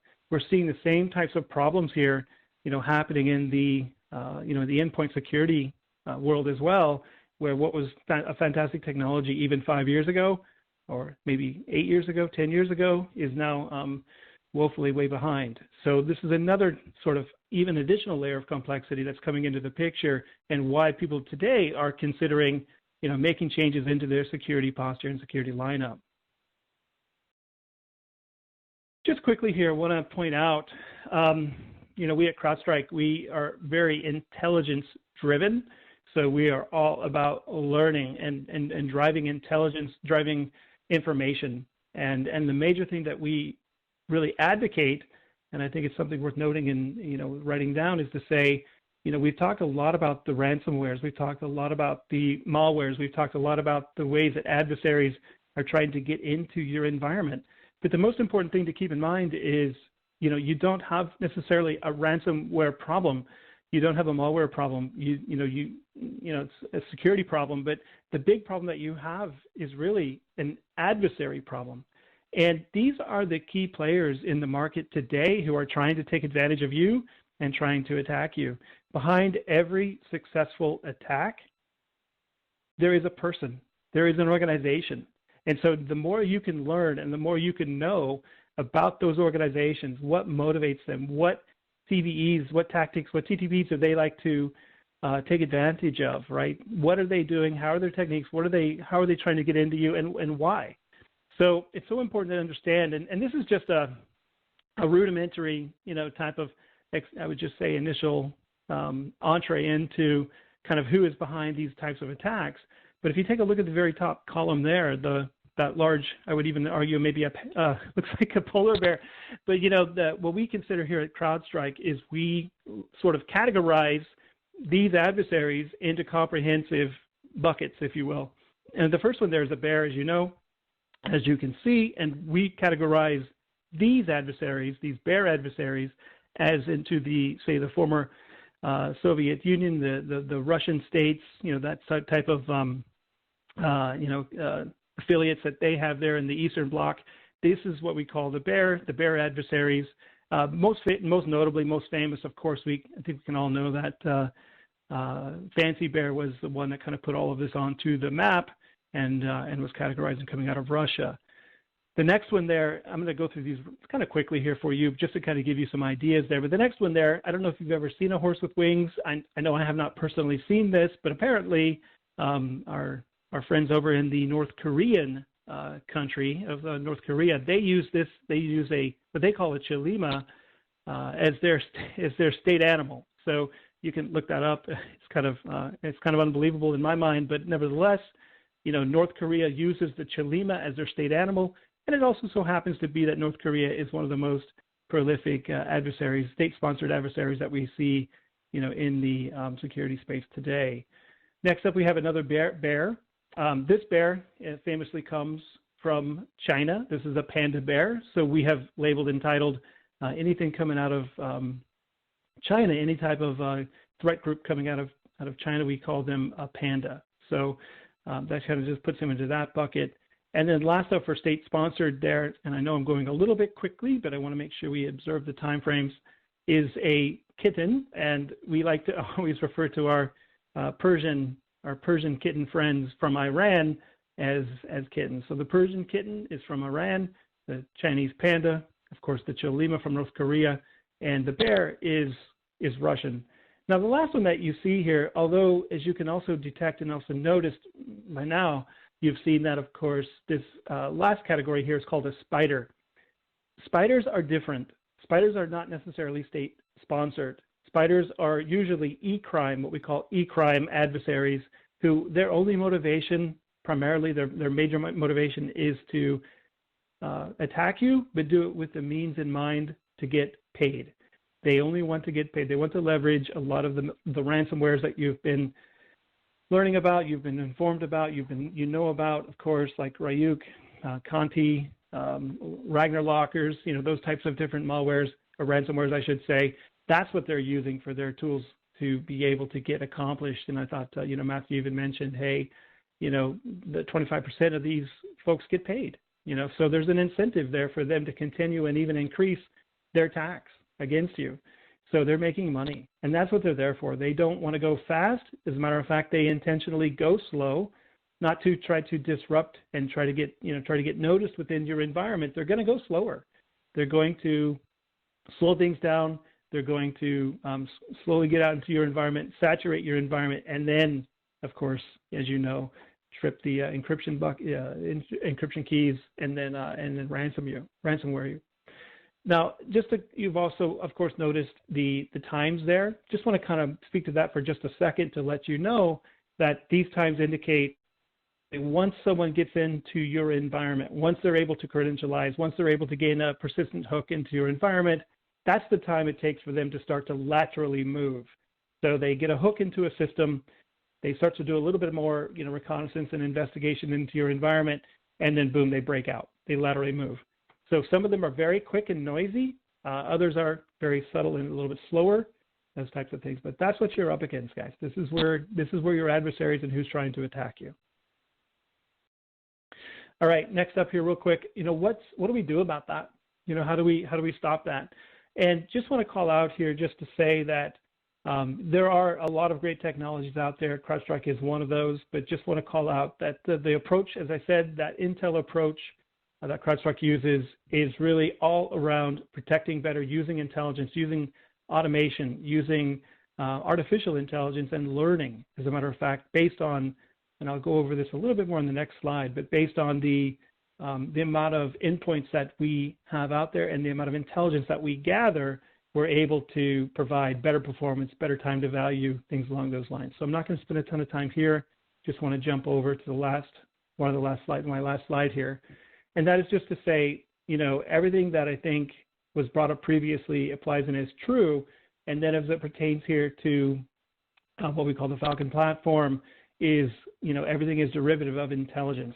So single lightweight agent driving intelligence into a massive intelligence database, and then being able to provide all of these above services that you see, anything from being able to protect that endpoint with next generation antivirus, or even more importantly, what I feel, as I said, the intelligence being able to do endpoint discovery and response, being able to threat hunt. I know a lot of you are analysts, a lot of you are in the responses, a lot of you are hunters, those types of things.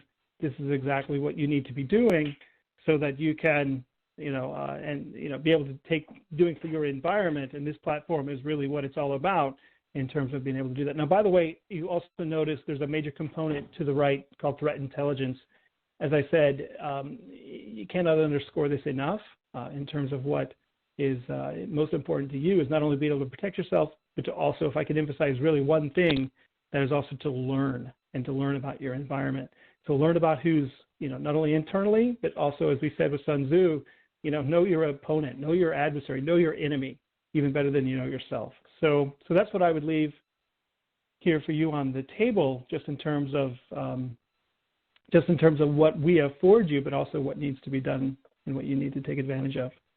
So just real quick, and again, I don't want to make this a commercial, but just want to say these are some of the major reasons why many of our partners out there have decided to adopt the CrowdStrike philosophy, in terms of being able to reduce the complexity, being able to improve protections, those types of things, getting immediate value. So with that said, I think I'm right at about my 20-minute mark. I'm going to go ahead and hand this back over to David. Thank you so much, everybody, for your time, your attention, and I really appreciate this opportunity. So thank you. Excellent presentation, Conan. Thank you so much. We do have some questions for you from the audience, and while we do that, I'll just bring up this poll that says, what additional information would you like about the CrowdStrike solution? I encourage everyone to check that out, respond to that. We appreciate it. And we will take some questions now from the audience. So let's see, Conan. First thing I have on the list is this question that came in. They're asking, do you have to be online in order to be protected by CrowdStrike? Oh, right. Yeah, that's a great point. We called out that sort of intelligence, around what CrowdStrike sensor can do. It pulls a lot of intelligence, feeds it up into an online cloud system where it's analyzed. These telemetries are analyzed and really, investigated in terms of anything could be going on. But, we get asked this quite a bit in terms of saying, well, what happens if my machine my endpoint doesn't happen to have a live active internet connection? Yeah, and the answer is actually the endpoint sensor is intelligent and self-aware and self-knowing that it has the same types of learning capabilities and prevention capabilities as it would be if it were on, online or not. So both on and offline, that endpoint is fully protected. Great question.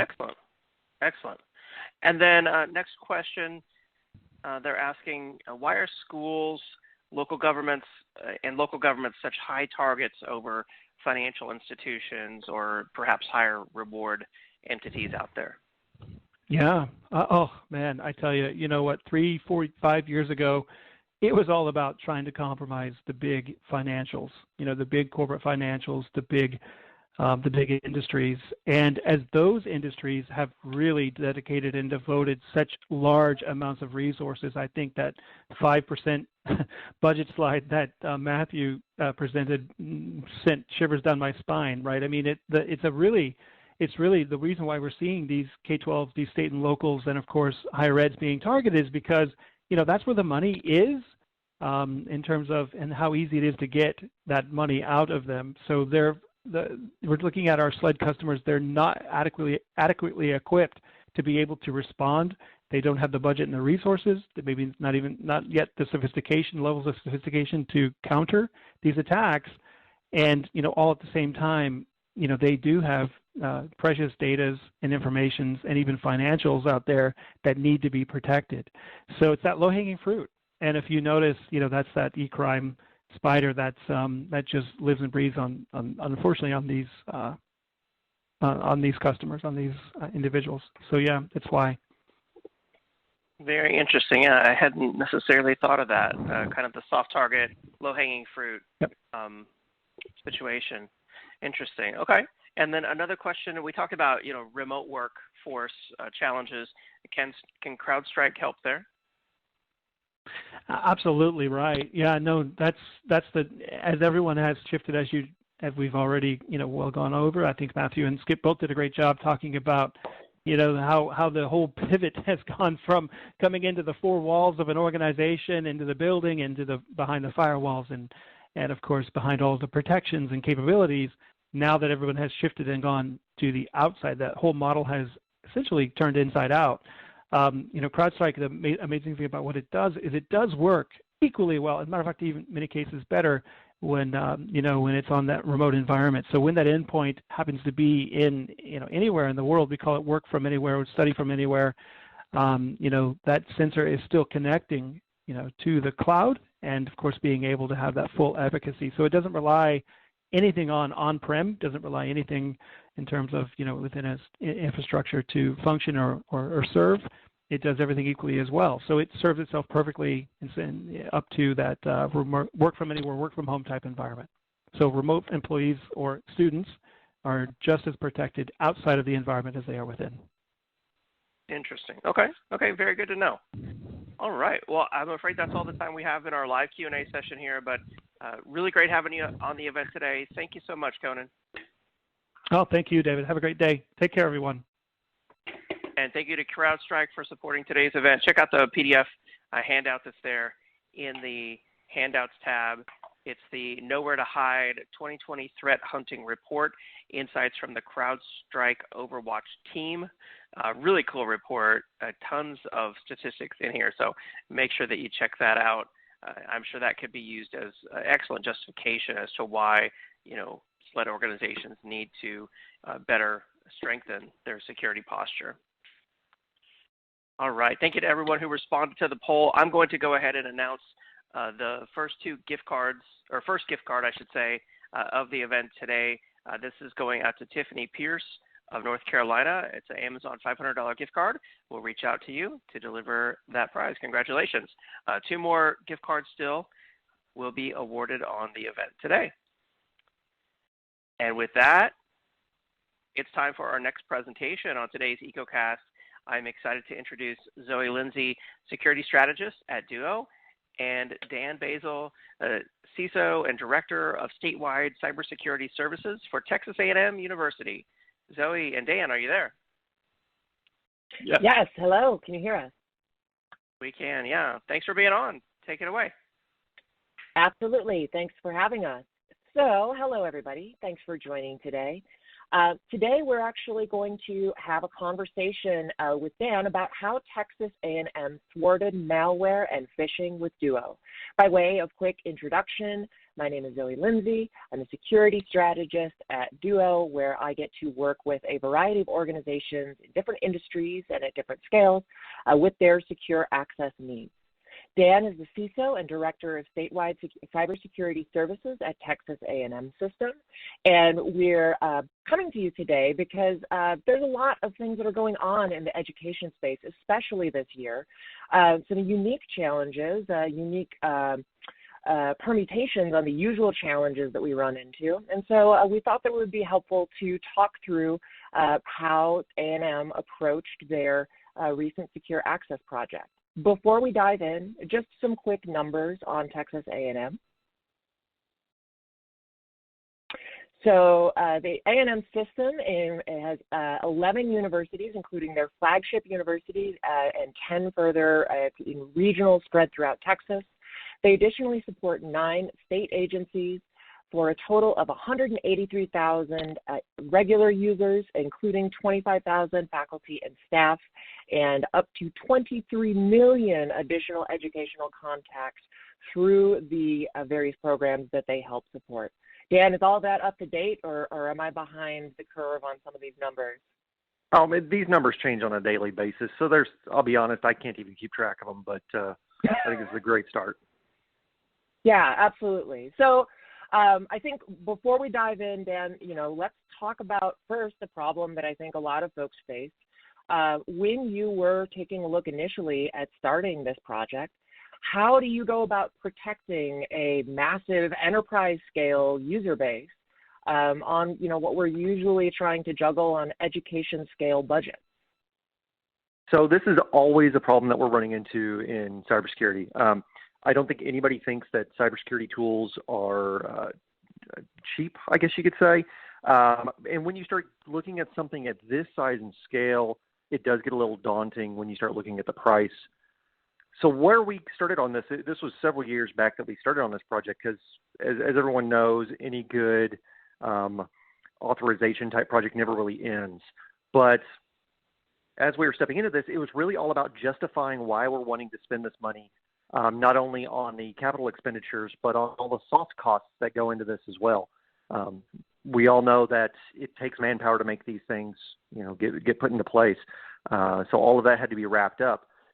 When we started looking at this originally, the problem we kept running into not only, identification of the individual users, but our attackers are getting much more sophisticated. They knew exactly when specific items were getting put into HR. They knew when data was going to be placed there for things such as direct deposit information or, a litany of other things.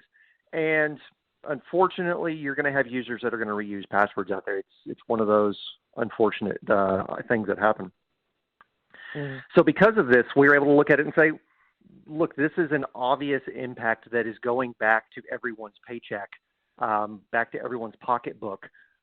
And really, when you start arguing at it from that side of the house, it's pretty easy to get funding on these sort of things.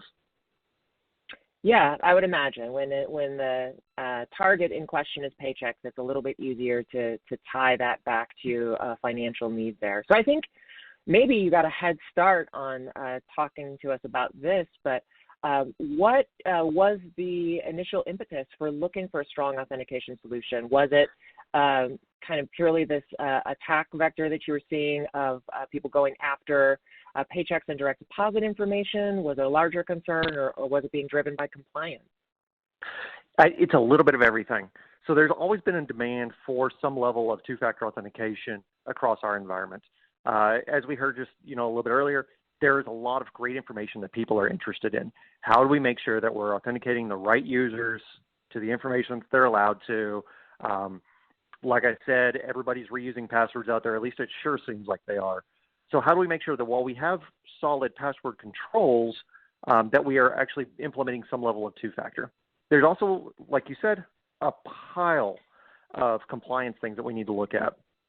You know, I'm thinking at all the NIST 800 controls. Now we're looking at 800-171 coming around, the new CMMC requirements for any DoD work. All of these are requiring some level of two-factor. So that is always a concern. That's always something. But, you know, to the original point, if you're wanting to be able to get that justification very quickly for some sort of funding, you really have to find what's going to make people sit up and take notice.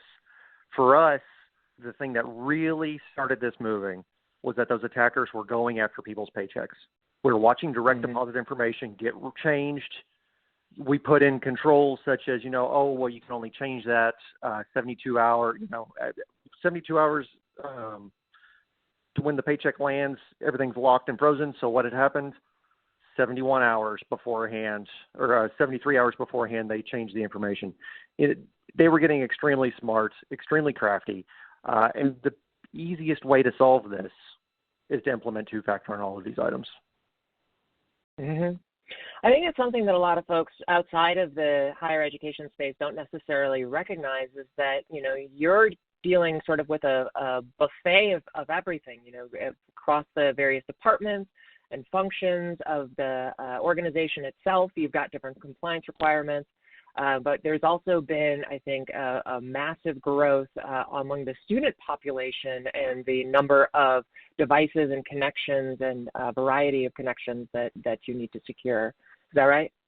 Oh, that is so true.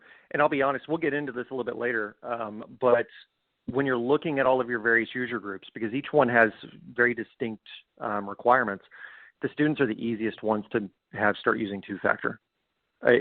They're used to it. You know, we see all of our social media already using it. So that's an easy win. But it's amazing looking at these various user groups, what their requirements are. And when you start digging into what they're trying to protect and what they're responsible for, there's some very interesting use cases that are definitely going to be attacked relentlessly. Yep. Yeah, I think we all owe a cultural debt to the World of Warcraft authenticator, right? Got a whole generation familiar with the idea of using multi-factor. That's exactly right. We'll circle back to users in a second, but of the options that are out there, you know, there's a variety of multi-factor solutions out there. Rather than telling everybody why we're great, I guess I'll ask you, you know, what ultimately was the reason that you landed on going with Duo as your multi-factor solution? So Duo, when we originally chose this, I'll be honest, Duo was the leader in the market space. There were a handful of other options, but they were very kludgy and very time intensive. When you start looking at that overall cost picture, your operational expenditures are definitely something that has to be wrapped into this. Duo made it easy. We were able to very, very quickly, typically it was less than 5 minutes, to be able to implement a two-factor implementation towards whatever application we needed. This allowed us to do things such as take our existing CAS system, plug Duo into it, and now we have two-factor across all of our CAS. When we start looking at items such as, you know, VPN controls or, you know, maybe even like a NAC or something that you have in place, typically the integration's already there. And all we had to do was either cut an API key to drop in or something on those lines, and two-factor is enabled. It made it very, very simple. And the administration side really dropped the operational costs to implement and maintain this solution. Now, I mean, we look at a lot of others that are they're becoming more mature, and it's really a question of what do you currently have in place and what do those integrations look like. For us, we're sticking with Duo because those integrations are continuing to be updated, and, you know, they're staying on top of it. Yeah. For a long time, that's been one of the things that, you know, drove our cloud-first approach, is that we were going to be able to continue to update, continue to revise and improve these integrations as you know, changes came along. So you mentioned that there's a wide variety of user groups that interact with Duo or resources protected with Duo. So tell us a little bit, who's using the service, and is it across the entire system? Is it in key places within an organization or key use cases? Oh, man, it is absolutely everyone today. When we started the initial rollout, we were honestly afraid that this was going to be, a hot mess. We started looking at, we're going to have our professors, you think of a professor emeritus. They've been around forever. They remember when ARPANET was installed first at A&M. Getting someone to be able to, take those, well, now we have more steps. We're big fear surrounding that. But I'll be honest, people jumped on board. It just started working, and we had very, very few complaints. That's the sort of feedback that we love to hear. I think that it's really common to worry about what that user backlash may be, or the help desk backlash that may come from a major initiative like that. So that's encouraging. So tell us a little bit, what was your rollout strategy? And, I think that this year has been a little bit unique for everybody as we saw accelerated or unplanned migrations to remote work. Where did your rollout land in that whole process? Did you have to change it as you went through? So the way it works in the A&M system is that every member has their own IT department and their own security staff. At the system level, we try to do things where we have a unified vision of what are we going to hit, what are the requirements going to be, policy, procedures, so forth. So it was really up to every single organization to develop their own rollout strategy. Typically, though, what we saw was first to be rolled out was faculty staff. There were a handful of outliers that were looking at other groups, but because the main precipice for this was, protecting those paychecks and that direct deposit information, that was number one. The next step after that was typically driving right at our students. As we start looking at the access that they have, looking at anything from their student records to, any other sort of confidential information, maybe even going into the local healthcare information, that was absolutely number two. So it was a kind of a staged approach. So first, right, deposit side of the house, and we gave them time frames, right? For this, it was very much an awareness campaign put around this as well, with various posters, with education time. I remember sitting inside of a conference room, helping professors enroll when we first kicked this off. I think it was like 5 days after we made it an option.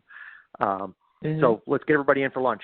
We'll have a couple pizzas at the back of the room, and make this as friendly and as personable as we can.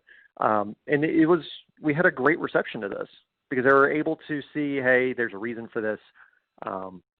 They felt like they're in control of it, and it made it not as daunting and not as scary for those individuals that there was, that hesitation to be able to put something else like this in place.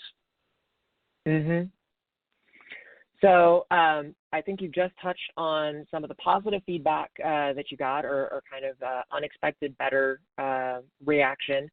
What else was the response from your users and admins? Did you get any feedback that you weren't expecting, or did you learn anything new about how your users interacted with systems kind of through the visibility that you were getting? We did get some really good feedback right off the bat.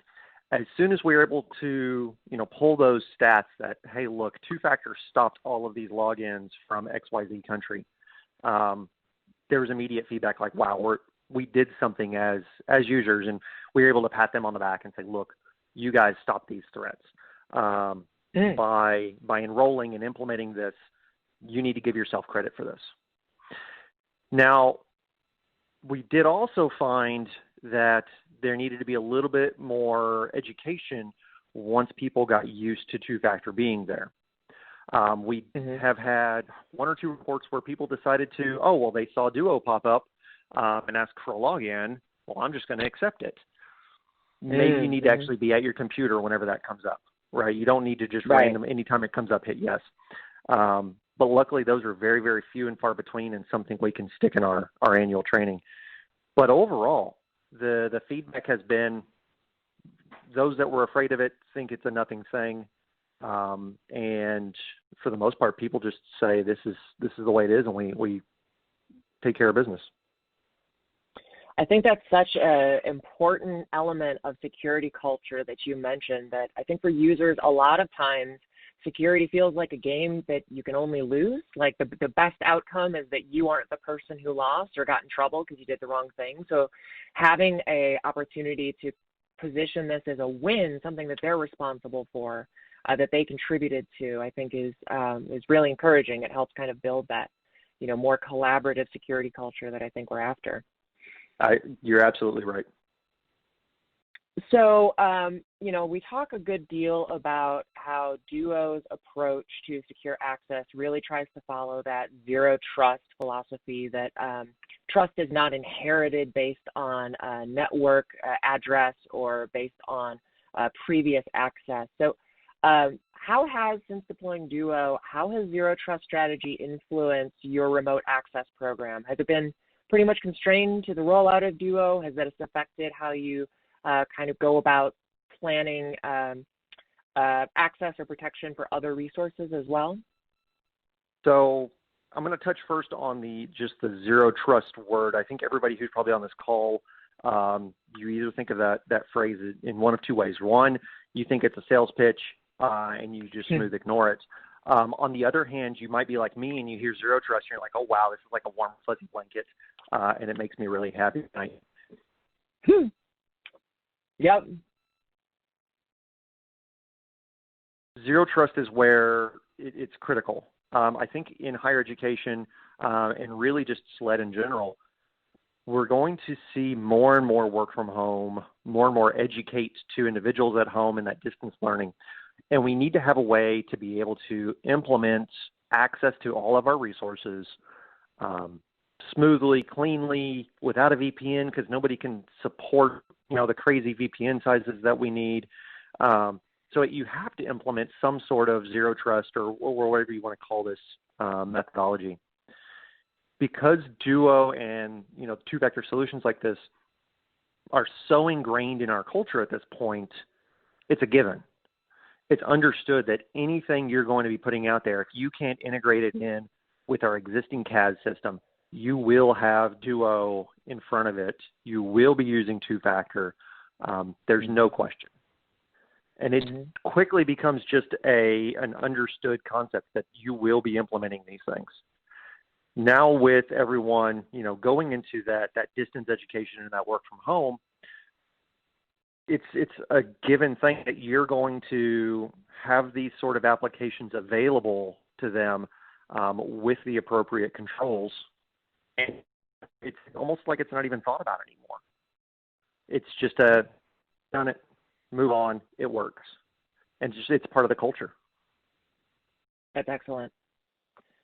So I think a big advantage for folks that join and get perspective from leadership like yourself is, to kind of hear some of those lessons learned, hear a little bit of what's top of mind for you. So as we get to our last questions here, first, looking at this project in retrospect, if you could go back and give yourself some advice before you got started, what would it be? Or what advice would you give to, a peer organization that's just at the beginning of this journey themselves?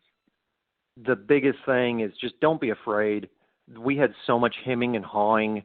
There were arguments inside not only the cybersecurity community, but, IT at large about what is the user backlash going to be? What are we going to be seeing at our help desk? What is that operational expenditure going to cost us? Because we can see the capital, but it's operational is hard. And I'll be honest, it is so minimal, and the backlash was so minimal. Outside of the first week, nobody said anything about this. It was just, okay, let's do it. Awesome. We probably could have stopped even more threats if we had accelerated the rollout.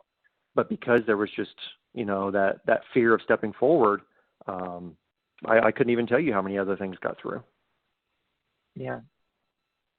And then thinking about the coming year, in the next academic year, what's top of mind for you? What are the projects that you're prioritizing or the open items that are preoccupying you? Oh man, there are so many things. I feel like we're busier now than we were when we were sitting inside the office. Mm-hmm. For the next year is probably going to be all CMMC compliance for DoD projects. We have new networks rolling out. We just pushed news out a couple weeks ago that the hypersonic wind tunnel has been approved, and that's going to be built, and the large 5G networks and all these other items, and all of this is going to need some layer of security controls on it to include Duo, but to include all of these new compliance requirements that we have coming down from the federal and state level. And it's going to be, luckily the compliance requirements are starting to catch up to where we all should be. They're starting to ask for things like, EDRs on the endpoints and solid network monitoring, which is going to force you to be looking at AI technologies or machine learning technologies. So it's exciting, but it's also very daunting. And I think this is another case of we have to jump in with both feet. We have to not be afraid of change here. And we have to look for ways that we can make it so that all of our user groups are winning at the end. Mm-hmm. Excellent.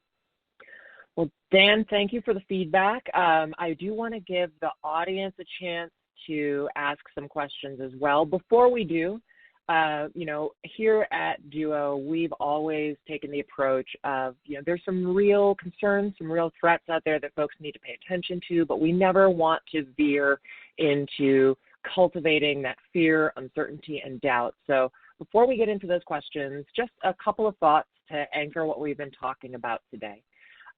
There's a lot that's going on this year. There have been big increases in phishing activity, in ransomware attacks, and a lot of those things that make the headlines are those news items that are intended to frighten us. But the truth is that if we go back and we look at the ways that breaches actually happen, we still find the same common themes. 77% of cloud breaches still involve weak or stolen user credentials. That number has gone, the stolen side of that has gone up more recently as we've seen these massive password dumps. And 70% of breaches still originate at the endpoint. These are, numbers and research just from the last couple of years from Verizon's data breach report and from Forrester analysts, but we're still seeing these same common themes. So when we're looking to address these threats, we can start by answering kind of the big rock questions of how do you stop attacks that use stolen but legitimate credentials, and how do you prevent devices with poor security hygiene from accessing critical applications. And I think this is somewhere that Duo can really help. As a strong multi-factor provider, we're able to help you do a strong secondary validation of that user through a different authentication method than just something that they know. But additionally, with advanced device insight and an on-the-spot health check of the authentication device and the endpoint at the time that a user is logging in, we're able to also establish a baseline, the security of that device, and whether or not you can reasonably trust it at that time, at that specific moment that they're requesting access to reach that resource that they're trying to. We also want to make mention that when we're talking about multi-factor, not all methods are equivalent. There can be a wide variety in the effectiveness of the factors that you provide for your users against different types of attacks. What we see, the highest volume of attacks that you'll see are going to be those bulk phishing attacks and automated bot attacks. Having just basic security hygiene measures in place is going to go a long way towards reducing the threat from these methods, because just looking at the economics of it, the attacks that they're using, the vulnerabilities that they're exploiting are going to be those for which patches have been issued. Those truly valuable, rare, expensive attacks, those O-days that patches are not available for because the vulnerability isn't known, those are going to be really, those are saved for your highest value targets, your most tailored and spearfish campaigns. So you can cut a lot of that noise of attacks just by having a strong multi-factor solution in place. With that in mind, I like to draw attention to this Google research that they did just a couple of years ago in association with the CompSci program at Berkeley, looking at the effectiveness of different multi-factor methods for different attack types. And there's a huge range in how effective these methods can be. 10% of bulk phishing attacks were blocked by knowledge-based challenges, things like security questions or a previous email account used. And over 99.99% of phishing attacks were blocked by specific device-based challenges. This is separate from telephony-based challenges, but this is a device-specific authentication challenge like you would see using Duo Mobile. So with that, I want to make sure we've got a couple of minutes left. So I want to thank our audience and see, David, did we get any questions coming in? Absolutely, yeah. Really cool presentation, Zoe and Dan. I love hearing the customer perspective on this. So thank you so much for taking time to do that with us today, Dan. We do have some questions for both of you here, I believe. Let's see. First question that came in, they're asking, I believe this is for Dan, how did you communicate the change to users before you started the enrollment? Oh, that's a great question. So each site kind of did it a little differently. The main method that was used, though, initially was those simple email blasts. Hey, this is a change that's happening. Here's why it's happening. Here's how this is going to protect your information. We always like to stress that this is about making sure that the information that is important to them is secure. The next round was going to be, of course, those posters that are up on the wall, on the digital signage, anywhere that people are going to run across this information. We wanted to make sure that they knew this well in advance. They had solid, all the information that they could going into it. The next was going to be those one-on-one sessions so that they could actually in person ask cybersecurity individuals what's the most concerning to them, get good answers right then and there. And if we didn't have an answer for them, we could come back to it. This gave us the ability to quickly see what those concerns were going to be, either modify the plan or have other solutions for them to make sure that their stuff was protected. And I'll just tag on to that and just to say that for other folks that are in the process of planning their rollout, it's something that Duo feels like you shouldn't have to reinvent the wheel for. So, when you're looking at your rollout package, we actually prepare some of those materials, including poster assets, physical media that you can post up. So if you are in that process, hopefully if you're working with Duo, we can help you out with it. If not, before you start building those things from scratch, check and see that there may be some educational materials already pre-built and ready for you to use.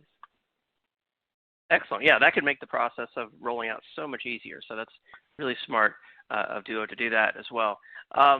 Next question, Dan, did you have any users who didn't want to enroll their personal phones? Well, of course, you're always going to have a handful. The trick is to have other solutions. So we started out also with a handful of call credits for each organization. We had one group who bought a giant pile of OTA keys. And what we found was it was not much of an issue after the first year. People found out that having, Duo call them constantly was not the best solution for them. They found out it was a little bit kludgier. It may not have been, exactly what they were looking for. And they ended up enrolling their own device.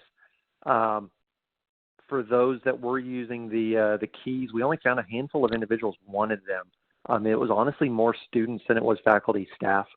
And some days I wonder if it was because they just wanted a fun toy. They're a double E major or a CS major and they wanted another OTA key. I don't have those statistics. That's just a guess. But it was a lot less using than you would expect. Interesting. And then what about user lockouts? Do you have a strategy around user lockouts when you're remote, things like password resets and lost tokens? We try to use the new NIST 853 requirements for password. I believe they renovated them about a year ago, I guess. So we try to use that guidance surrounding lockouts, some of those time frames that are built in there. Now, we're also going to change that based on what you're actually protecting. Of course, someone who's logging into a healthcare application is going to have a lot tighter controls than someone who is just, logging into CAS to get a hold of their email. So it really varies based on what the requirements are, the sensitivity and the information, and what user group you're dealing with. Excellent. Excellent. Well, I know we're running out of time here in our live Q&A. Zoe, I wanted to ask you before we go, what's the best way to get started with Duo? Absolutely. So if you go to signup.duo.com or duo.com/signup, we have a free 30-day trial that you can try out. If you're not ready to start a trial, you want to see what's going to go into it, duo.com/docs. We've got write-ups on all of the most common integrations as well as the general purpose integrations.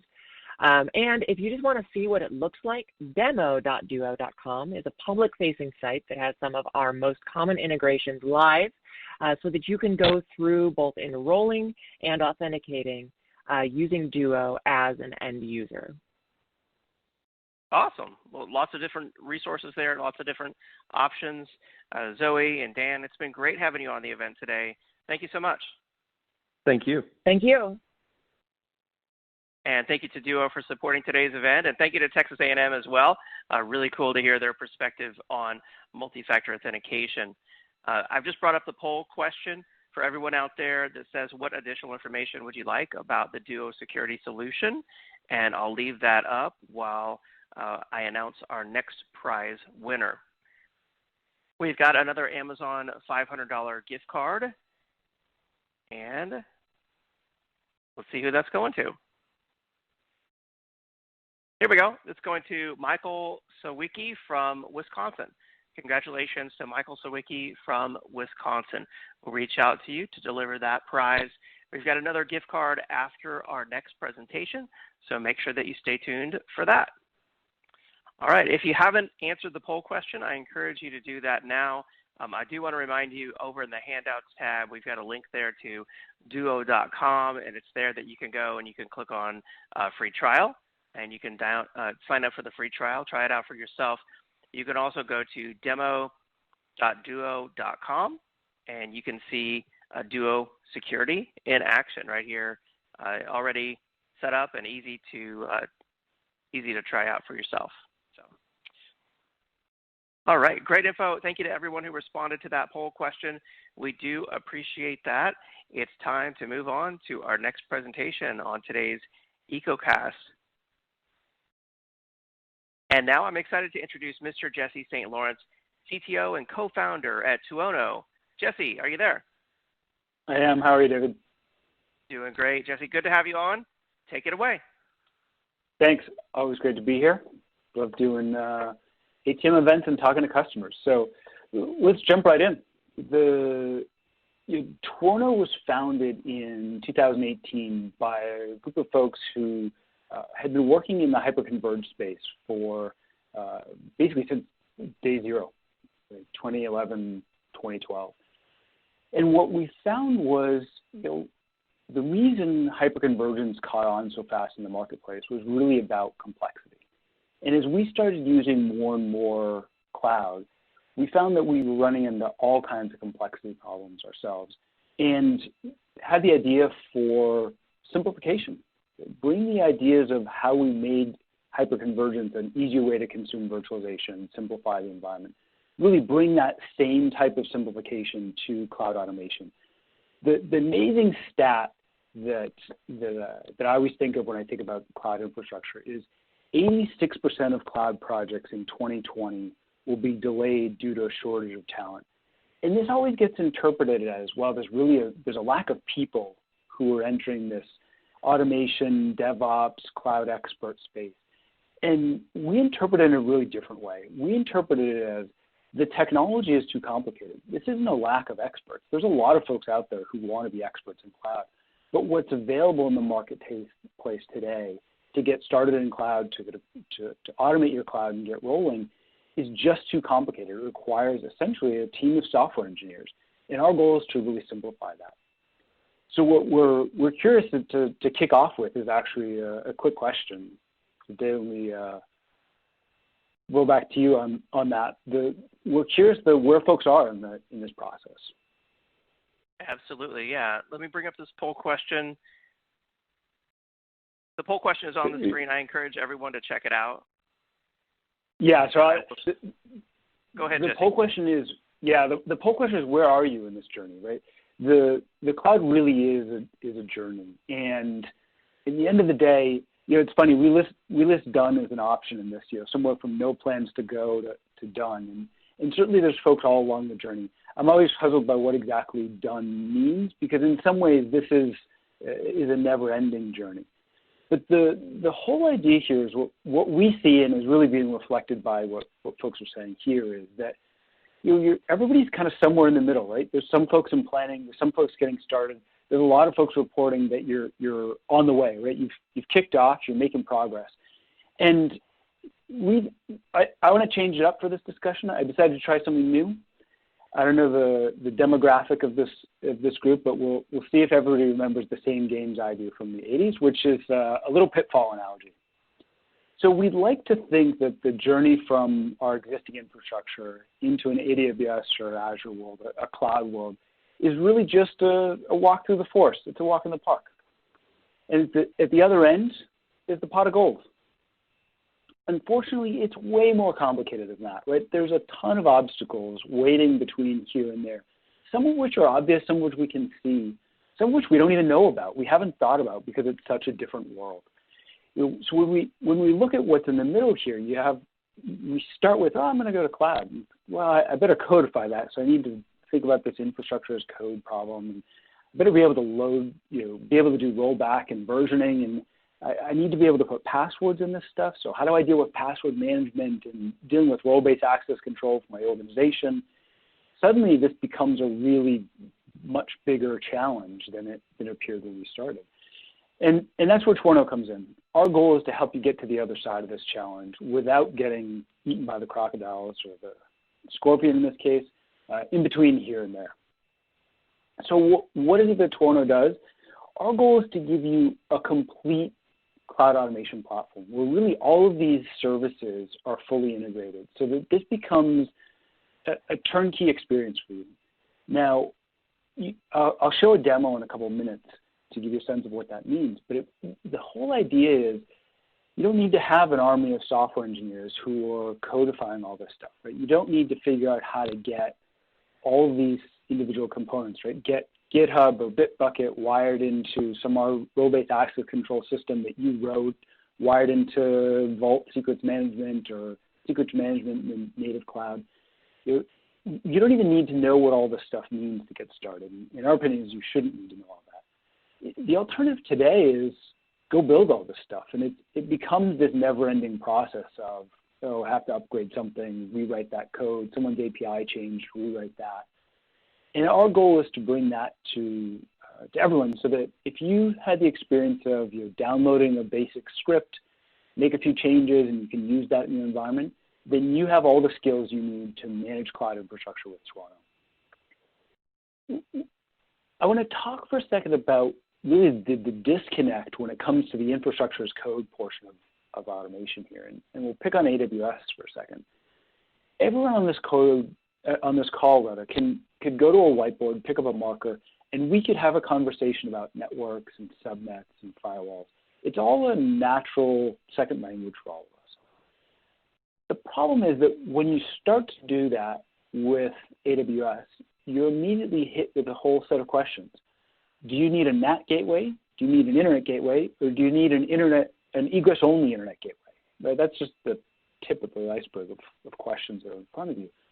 But even the basic things have 1,000 options and are quite complicated. And then if you want to codify them, you're in the world of learning a whole bunch of modules and writing a pile of code. In this case, to do a basic deployment of a virtual machine on a subnet with some simple security rules, you're talking about 250 lines of code. That's not simple or intuitive. And the net result is you can deploy kind of a hello world experience in AWS after you do all that work. Our goal is to replace that with something on the infrastructure as code side that's much easier to consume. So you can see here, these are terminology components that we all know. And not only do we allow that to be deployed into AWS, the exact same definition of infrastructure can be deployed into Azure. So you write it once, you leverage all of these integrated services that we have on the platform, and suddenly you're deploying infrastructure into either AWS or Azure without having to read through piles and piles of API manuals to figure out how to get it to work. That's the core of what we've built. Now, the way this is consumed is as a SaaS offering. So you sign up for Tuono, and in fact, there's a community edition, so anyone out there can go hit our website and sign up, give it a try. There's that community edition is free to use for as long as you want, and it offers a baseline of all the features of the product. We built these baseline services, secrets management, versioning, rollback, all the logging and all those details, role-based access control.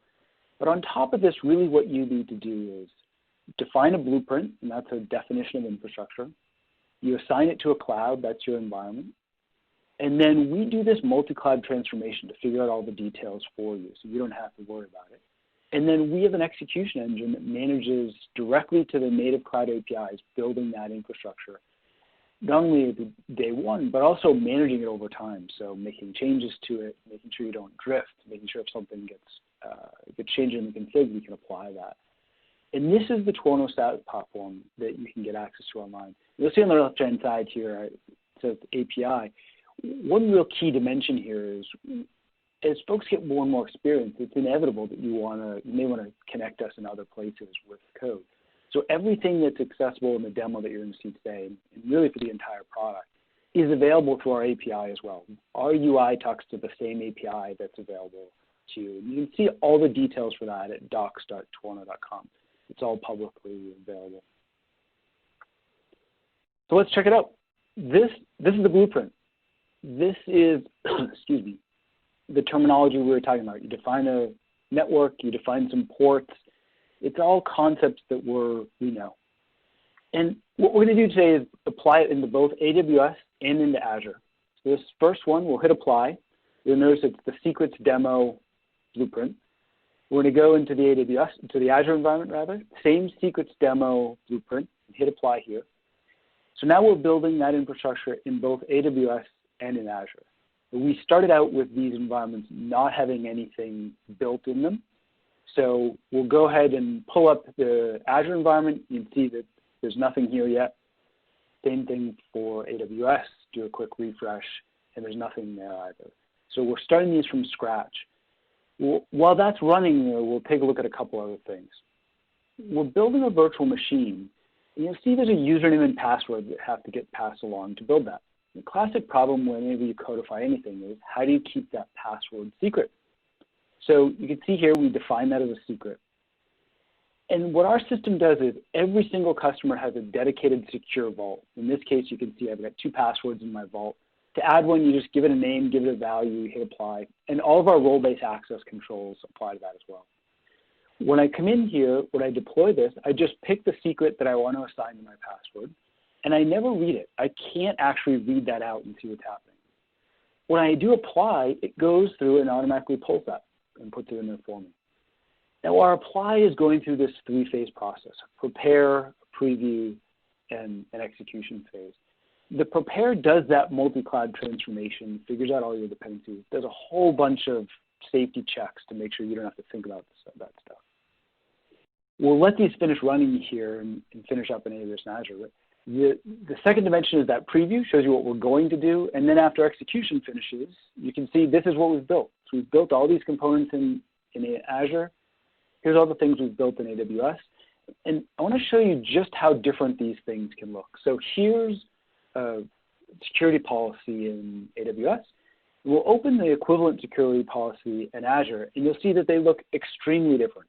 They're functionally equivalent, but obviously they look very different. Unfortunately, port 80 was left open, right? That's an epic fail. We don't want to leave port 80 open. We're supposed to be a somewhat secure environment. So we look at our blueprint and we realize, someone's added port 80 into our policy. So we'll go back and we'll look at version 3. So this is the integrated version management. You see that version 3 doesn't have that. So let's go back to version 3. We'll hit apply. We'll go and look with the Azure environment, and we'll make the same change there. We'll go from version 3.5 to version 3 of our infrastructure. Select that and hit apply, and then we'll let that one run as well. Now, this is fully integrated into the platform as well. You didn't have to figure out how to do branching and merging and all those things with GitHub or Bitbucket or something else. You just use it much more like Time Machine on a Mac or previous versions on Windows. And you see that port 80 disappears out of our list, right? Once that apply finishes, it's been pulled out, change has been updated. In AWS, we have to hit a refresh here, and you'll see it's been pulled out there as well. So that's the ongoing management experience of you can make a change to the infrastructure and just hit apply. These blueprints are what are called declarative. So once you define what you want, we'll figure out what needs to be done to make your environment look like that. That could be building infrastructure, cleaning up old infrastructure, making changes, deploying new systems, adding the applications, all those configuration dimensions. So in this demo, we've walked through really the concepts of, what does infrastructure as code look like? You saw what our code looks like. We saw a demonstration of secrets management. Those secrets are locked in a secure vault. That vault is accessible only to you as a user or to your organization. You could have multiple users. And that's actually also protected by our patented late binding secrets, which actually keep that secret safe through the entire tool chain all the way into the time we send it to the API of the public cloud. We've seen versioning without having to learn the details and glue together with code an open source management system or source code management system. And we've seen rollback, roll the infrastructure back to a previous version. We didn't go through role-based access control, API integration, all sorts of other stuff, but that's the baseline of our system. We'd love for folks to try it. You can come check it out at, you can see toronto.com/EcoCast, and that'll take you to a couple things. One is an opportunity to sign up for Community Edition. Also, you'll notice that there's some docs there, so you can go to docs.toronto.com, and that'll show you all the documentation on the product. And the other thing that we want to offer to this audience is, we'll follow up with an email after, is the opportunity to do a training session with one of our customer success folks. So our customer success team is made up of real engineers, not folks who are just there to write down your question and see if they can find an answer for you, but folks who really know infrastructure. And we'll gladly help and get you up and running, write your first blueprint with you so that you can start building infrastructure in the cloud. So you'll see that offer come out to you by email here within the next couple of days. Dave, you are with us? I am, yeah. Excellent demo, Jesse. Really cool stuff. Really generous offer as well. You've got the special URL code up there for everyone, tuono.com/EcoCast. I want to point out to everyone that is a hyperlink. If you just mouse over that and click on it, it will open up a new browser tab or new browser page, and you can check out the Tuono solution for yourself. There's also a handout in the Handouts tab that has more details on the Tuono solution there. Before we go, I want to bring up this poll question for everyone in the audience. So yeah, the poll question on the screen is, which public clouds do you plan on using in the next 12 months? And we'll leave that up there for a moment, allow everyone to answer, and I'll share the results with you. I'm going to go ahead and paste this URL into the questions box for everyone, since it's not on the screen right now, tuono.com/EcoCast. And Jesse, I want to chat with you here about some questions. And so let's see, the first one that came in, they're asking here, they say, I'm a vSphere admin, not a developer. Can I still use this type of solution?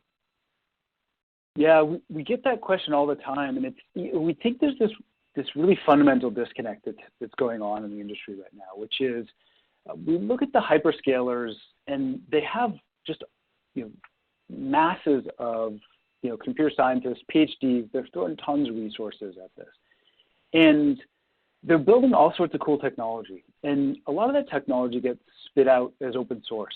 And the problem is, while it's a great solution for super technical folks with really deep pockets for an army of software engineers, for the rest of us, it's really hard to adopt those tools because they're very complicated. Our goal was to think about anyone who's done basic vSphere administration work, understands if you've ever looked at a VMX file, you've ever downloaded PowerShell or a basic script, you've modified that, you should be able to build and manage public cloud infrastructure with Torono. So that's exactly the goal of the product, is to make it available to everyone out there who has a background in infrastructure administration, but isn't necessarily doesn't necessarily want to spend all their time writing code and plugging tools together. Got it. Yeah, it's great to see, because I know, learning public cloud, coming from a vSphere background myself, it's challenging, and all the public clouds are different, so very different. You wouldn't think they would be, but they are. And so this tool can, I think, help so many vSphere admins and anyone with kind of a similar background to be able to adopt and utilize public cloud services so much easier.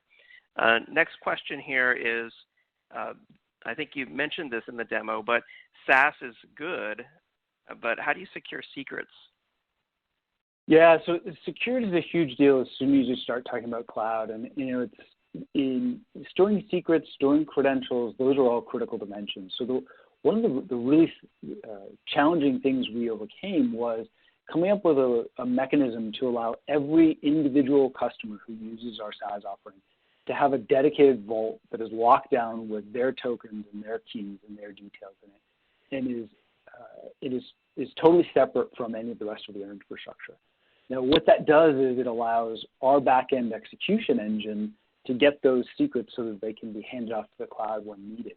But even the users of your, other folks on your team can't go read those secrets out of that vault. They're only accessible to the back end. They're not accessible to someone in the UI who says, oh, I want to read that. You can update them, you can make a change, but you can't go reading stuff out of there. So it's really a key dimension of keeping your infrastructure secure. Things like passwords for a VM that you're building, or passwords for a database that you're connecting to as part of your build out. Critical information. Got it. That's a smart design. I want to share the results of this poll with everyone. The winner here, if there's a winner, is 36% said AWS, followed by 30% said Azure. But really, AWS and Azure are the top two leaders there. So thank you, everyone who responded to that poll. I'm just going to go ahead and bring back up this URL with the Torono special offer, torono.com/EcoCast on the screen. Again, that's a hyperlink if you want to just click on that while we take some more questions. So next question, they said, not all clouds are the same. What if we want to do something specific just to one public cloud? Yeah, I mean, one of the challenges whenever you build an abstraction layer for infrastructure is figuring out how you do that in a way such that you don't just shift to the lowest common denominator, right? That's the criticism of abstraction systems is, lowest common denominator, I lost all my functionality. And the way we do that is we allow you to pass through direct access to those underlying systems for certain dimensions. So a good example is something like an image. So if you're building something out in AWS versus Azure, you want to be able to get to the proper image. And in Azure, you can specify it by essentially saying, I want Windows whatever version, and a couple of parameters, and it'll give you a reliable image. The API to do that in AWS, to say it's not intuitive would be a giant understatement. In fact, you're likely to, if you ask it 2 times in a row, to get 2 totally different answers. One image that was the legit image, and one image that was just dropped in by some black hat organization 5 minutes ago. So we allow you to pass in the AMI ID directly into AWS, or pass the ID for the Azure one directly in. So there's a venue-specific section within the code for folks who want to be able to do that. the way we think about the platform is really, we want novices to be able to come on board and start embracing cloud. But we also want to make sure that as folks progress from being a novice to being an expert, that we remain a very helpful, very useful part of their infrastructure. So that's why we have these types of cloud-specific details available, as well as things like the ability to drive everything through an API if they prefer. And that evolves as users change where they are in that cloud journey. Got it. Okay. And so if folks go to the 200.com/EcoCast URL, they sign up, they get the, is it the trial version or community version? What can they do with that? Like, what's kind of the hello world, equivalent that folks might do just to get started and kind of see how this works? Yeah, sure. So the community edition itself allows you to use all the cloud features in the product, so that you're not limited by anything there. You'll notice when you log in, there's a couple tutorials preloaded in there. Those build out, say, a network, a subnet, some security policies, a few VMs. The other thing I would encourage folks to do is, in our blog, you'll find all sorts of examples of ways to build stuff out. So a really interesting one is, we have an example that walks through setting up, a load balancer with web servers behind it, with all the security policies, all that stuff up front. The whole thing is really designed as something you can continue to kind of turn that dial over time. Right? Start out with something simple. Build yourself a network, see what it looks like. You go back into your blueprint and put a security policy in the network.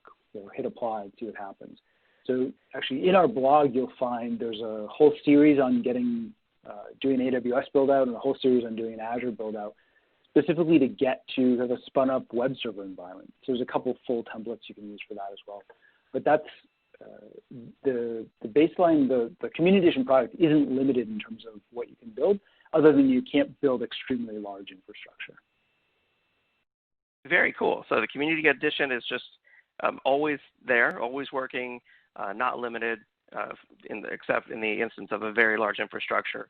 And it would be super easy to get started and just start building, a network and a VM or a couple instances in AWS or Azure. Sounds like a great opportunity for anyone out there who wants to learn more about public cloud and cloud automation. Jesse, it's been really great having you on the event today. Excellent demo. Thank you. Yeah, thanks, David. Always great to catch up. For more information, again, check out 200.com/EcoCast and visit that website to download the free community edition and get started learning how to automate without drowning in complexity. So cool stuff on today's EcoCast event. Thank you to everyone out there in the audience for joining us. Before we go, I want to announce the winner of our final Amazon $500 gift card. That's going to John Ludecki from Texas. Congratulations, John Ludecki from Texas. Also, before you go, I want to remind you to check out our social media channels over on LinkedIn, Twitter, and YouTube. Of course, don't forget to join us on an upcoming event. We've got a lot of upcoming events at events.actualtechmedia.com, and you'll actually be redirected to our events website after today's presentation wraps up. So with that, let's wrap up today's EcoCast. I want to thank everyone out there for joining us on the Modernizing and Securing State, Local Government, and Educational IT EcoCast event. I hope that you learned a lot and have a great day. We'll see you next time on our next EcoCast on supporting cloud environments coming up in the first week of December. Thanks very much and have a great day.